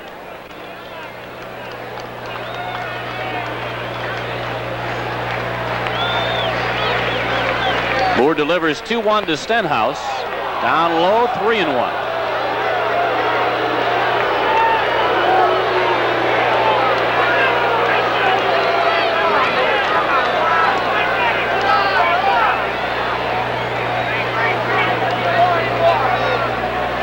Carew holds Gaetti at first base. 3-1 to Stenhouse with 2 outs here in the 9th inning. Strike 2. So the count goes full on Stenhouse, which will enable Gaetti at first base to be off with the pitch. So if Stenhouse could hit it well to the outfield, perhaps Gaetti could score and tie the ball game, as he'll have the advantage of being able to be off with the pitch. There he goes, 3-2 pitch, ground ball. Could be trouble, charged by the shortstop Gerber. He has no play, and the Twins have runners at first and second with 2 outs in the 9th. Stenhouse hits it off the end of the bat, a little nubber toward shortstop. And the Twins still have life here in the 9th inning.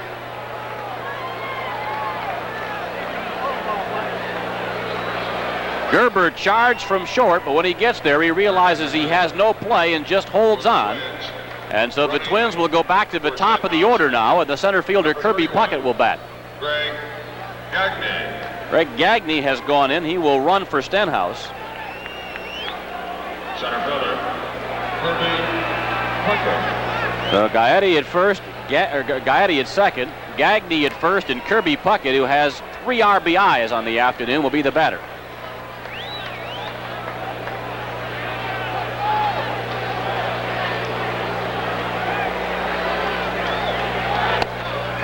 One ball and no strikes to Puckett. He's lined to right in the first inning. Knocked in a run with a sacrifice fly to left in the 3rd. Singled in a pair of runs in the 5th, and then struck out swinging in the 7th.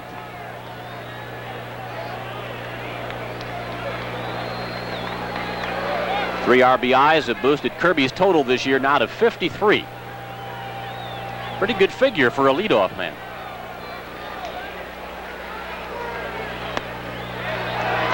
And he's looking now at a 2-0 count, as Moore has struggled with his control in an attempt to rack up his 21st save of the year. Quisenberry with 21. Hernandez and Howell each have 21 saves. Quisenberry has 24. Moore is 4th in the American League with 20. 3-0 to Kirby Puckett. Roy Smalley due up next for the Twins, as Puckett looks down to third base coach Tom Kelly and sees what manager Ray Miller has in mind. And that's also going to bring Marcel Latchman out of the California dugout for a word with Donnie Moore.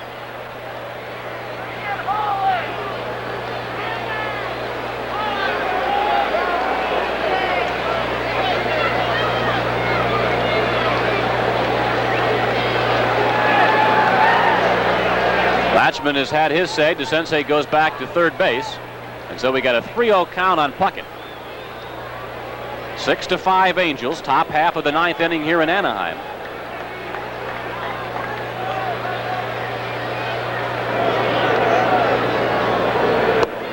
And a called strike to Puckett, 3-1. You hear me downstairs, Harmon? I hear you, Bob. Do you hear me? Loud and clear. All right. Harmon standing by. He'll be talking with Rod Carew immediately upon the conclusion of the game. He'll keep it right here as Puckett draws the base on ball. So you should have some long faces down there, or at least some worried faces, Harmon, in that Angel dugout. Well, they're a little concerned right now, of course, but they're still leading in this ball game. So Moore has walked a couple here in the ninth inning, so you have the bases loaded now with 2 outs, and Roy Smalley comes up. Have a look there at Gene Mauch, who looks out at his nephew Roy wearing the uniform of the Twins.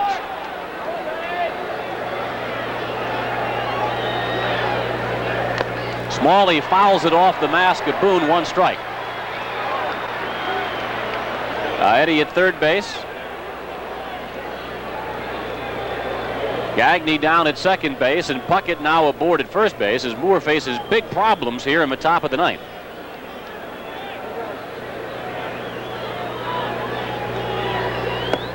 There's the throw back to third. It hits Gaetti. DeSensei can't find the ball, but it's right out in front. That thing had wound up in the left field corner. The Twins would have scored 2, maybe all of them.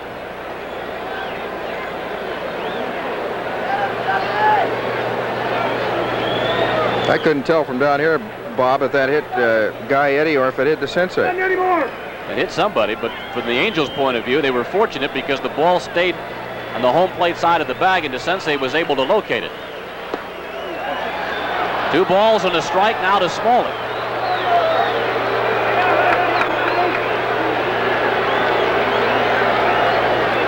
We're just struggling to find the plate.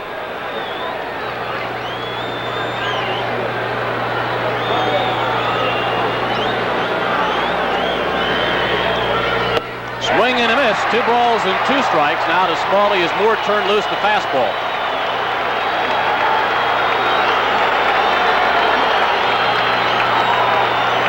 Moore, primarily a fastball pitcher, rears back and blazes that one past Smalley. So now we come down to the 2-2 pitch. The bases loaded, 2 outs, top of the ninth. Angels cling to a 6-5 lead.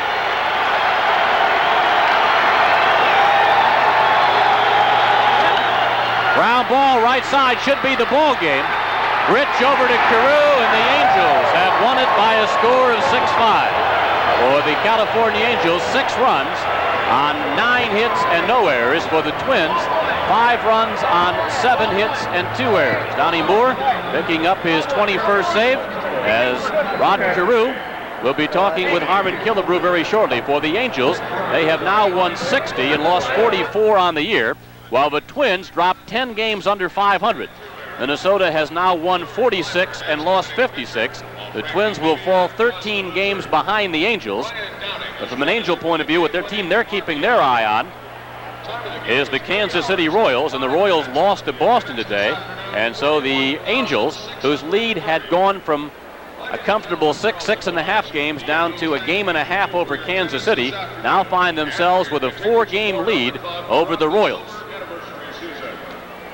Last we heard from Oakland, the A's were on top of Seattle by a score of 5-3 after 8 innings of play. Oakland also considers himself very much in the hunt. As we mentioned, I think a little while ago, the A's still 5 games behind the California Angels. So the Angels win it. They sweep the series. They win out here on Friday night by a score of 3-1. They beat the Twins last night 5-4 on the 9th inning home run by DeSensei. They win a thriller this afternoon 6-5 as Donnie Moore holds off the Minnesotans in the 9th inning, and Rod Carew picks up his 3,000th hit. So let's go down and meet Rod. With him, Harmon Killebrew. Okay, Bob, thank you very much. And Rod, what a thrill to see you get your 3,000th hit. I saw you get your first one, and to be here this afternoon was a very, well, it was a very touching thing for me, and I know it was for you. Well, thanks very much, Harmon. I was very glad that you and Tonio were here to see it, and I'm just glad it's over with. And I'm very happy. I never thought I'd ever get 3,000 hits in my career, but I'm glad that's all over and done with. Now I can go home and get some sleep at night. I liked what you said, Rod, that you were glad to do it here before the hometown fans so they could enjoy it also. Oh, definitely. I had a chance to do it on the road. I didn't swing the bat well, and I was glad to come back home and do it. Also against the Twins, because that's where I got my first major league hit, and I'm sure that a lot of people back in the Twin Cities, probably enjoyed it as much as I did. What was going through your mind when you were up there that first time? Well, I just wanted to get it over with. He threw me a good pitch that I tried to pull and tapped it back. Then the base hit that I got was a good cut fastball away. And, I decided that I wasn't going to try and pull in more pitches. If I could just hit the ball to left field, and I might get a good chance of, dropping one in. Rod, Gene Autry said that he'd like to see you not stop there. He'd like to see you get another 1,000 hits. What's in store for Rod Carew? I don't know, Harmon. I'm on my last year of my contract, and hopefully, I'd like to play another year and see what happens. I'm just going to wait till the season ends and, talk to the Angels or whoever wants to talk to me. And I still enjoy the game, and that's the most important thing. I'd like to continue playing. Rod, I know there's a lot more people in there that want to talk to you. Congratulations on 3,000. I hope you get another 3,000. Thanks very much, Harmon. All right, we'll be back with more Twins baseball after this.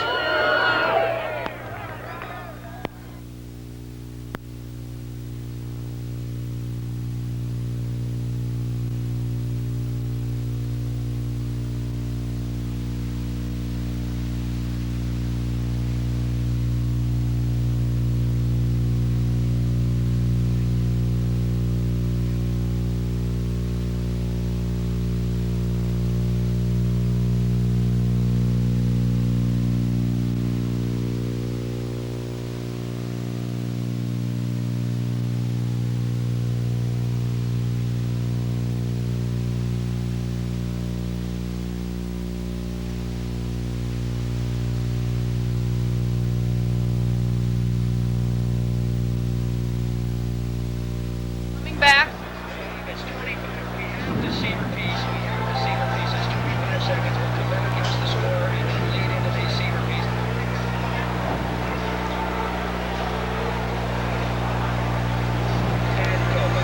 Bob Kurtz, Harmon Killebrew back here at the Big A in Anaheim. Again, the Angels have beaten the Twins 6-5. You saw Rod Carew get his 3,000th hit, and Harmon talk with Rod. Now we have a piece of Tom Seaver in New York, winning number 300 this afternoon as the White Sox turn back the New York Yankees 4-1.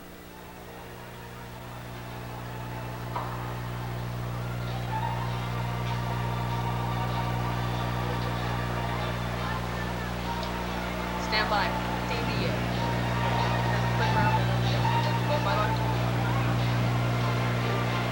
Quick round and live on. So quite an afternoon in baseball here at Anaheim. 6 runs, 9 hits, no errors for the Angels. 5-7-2 for the Twins. Winning pitchers Clyburn, he's 6-2. Moore, the save, is 21st of the year. Frank Euphemia takes a loss for the Twins. He has now won 3 and lost 2.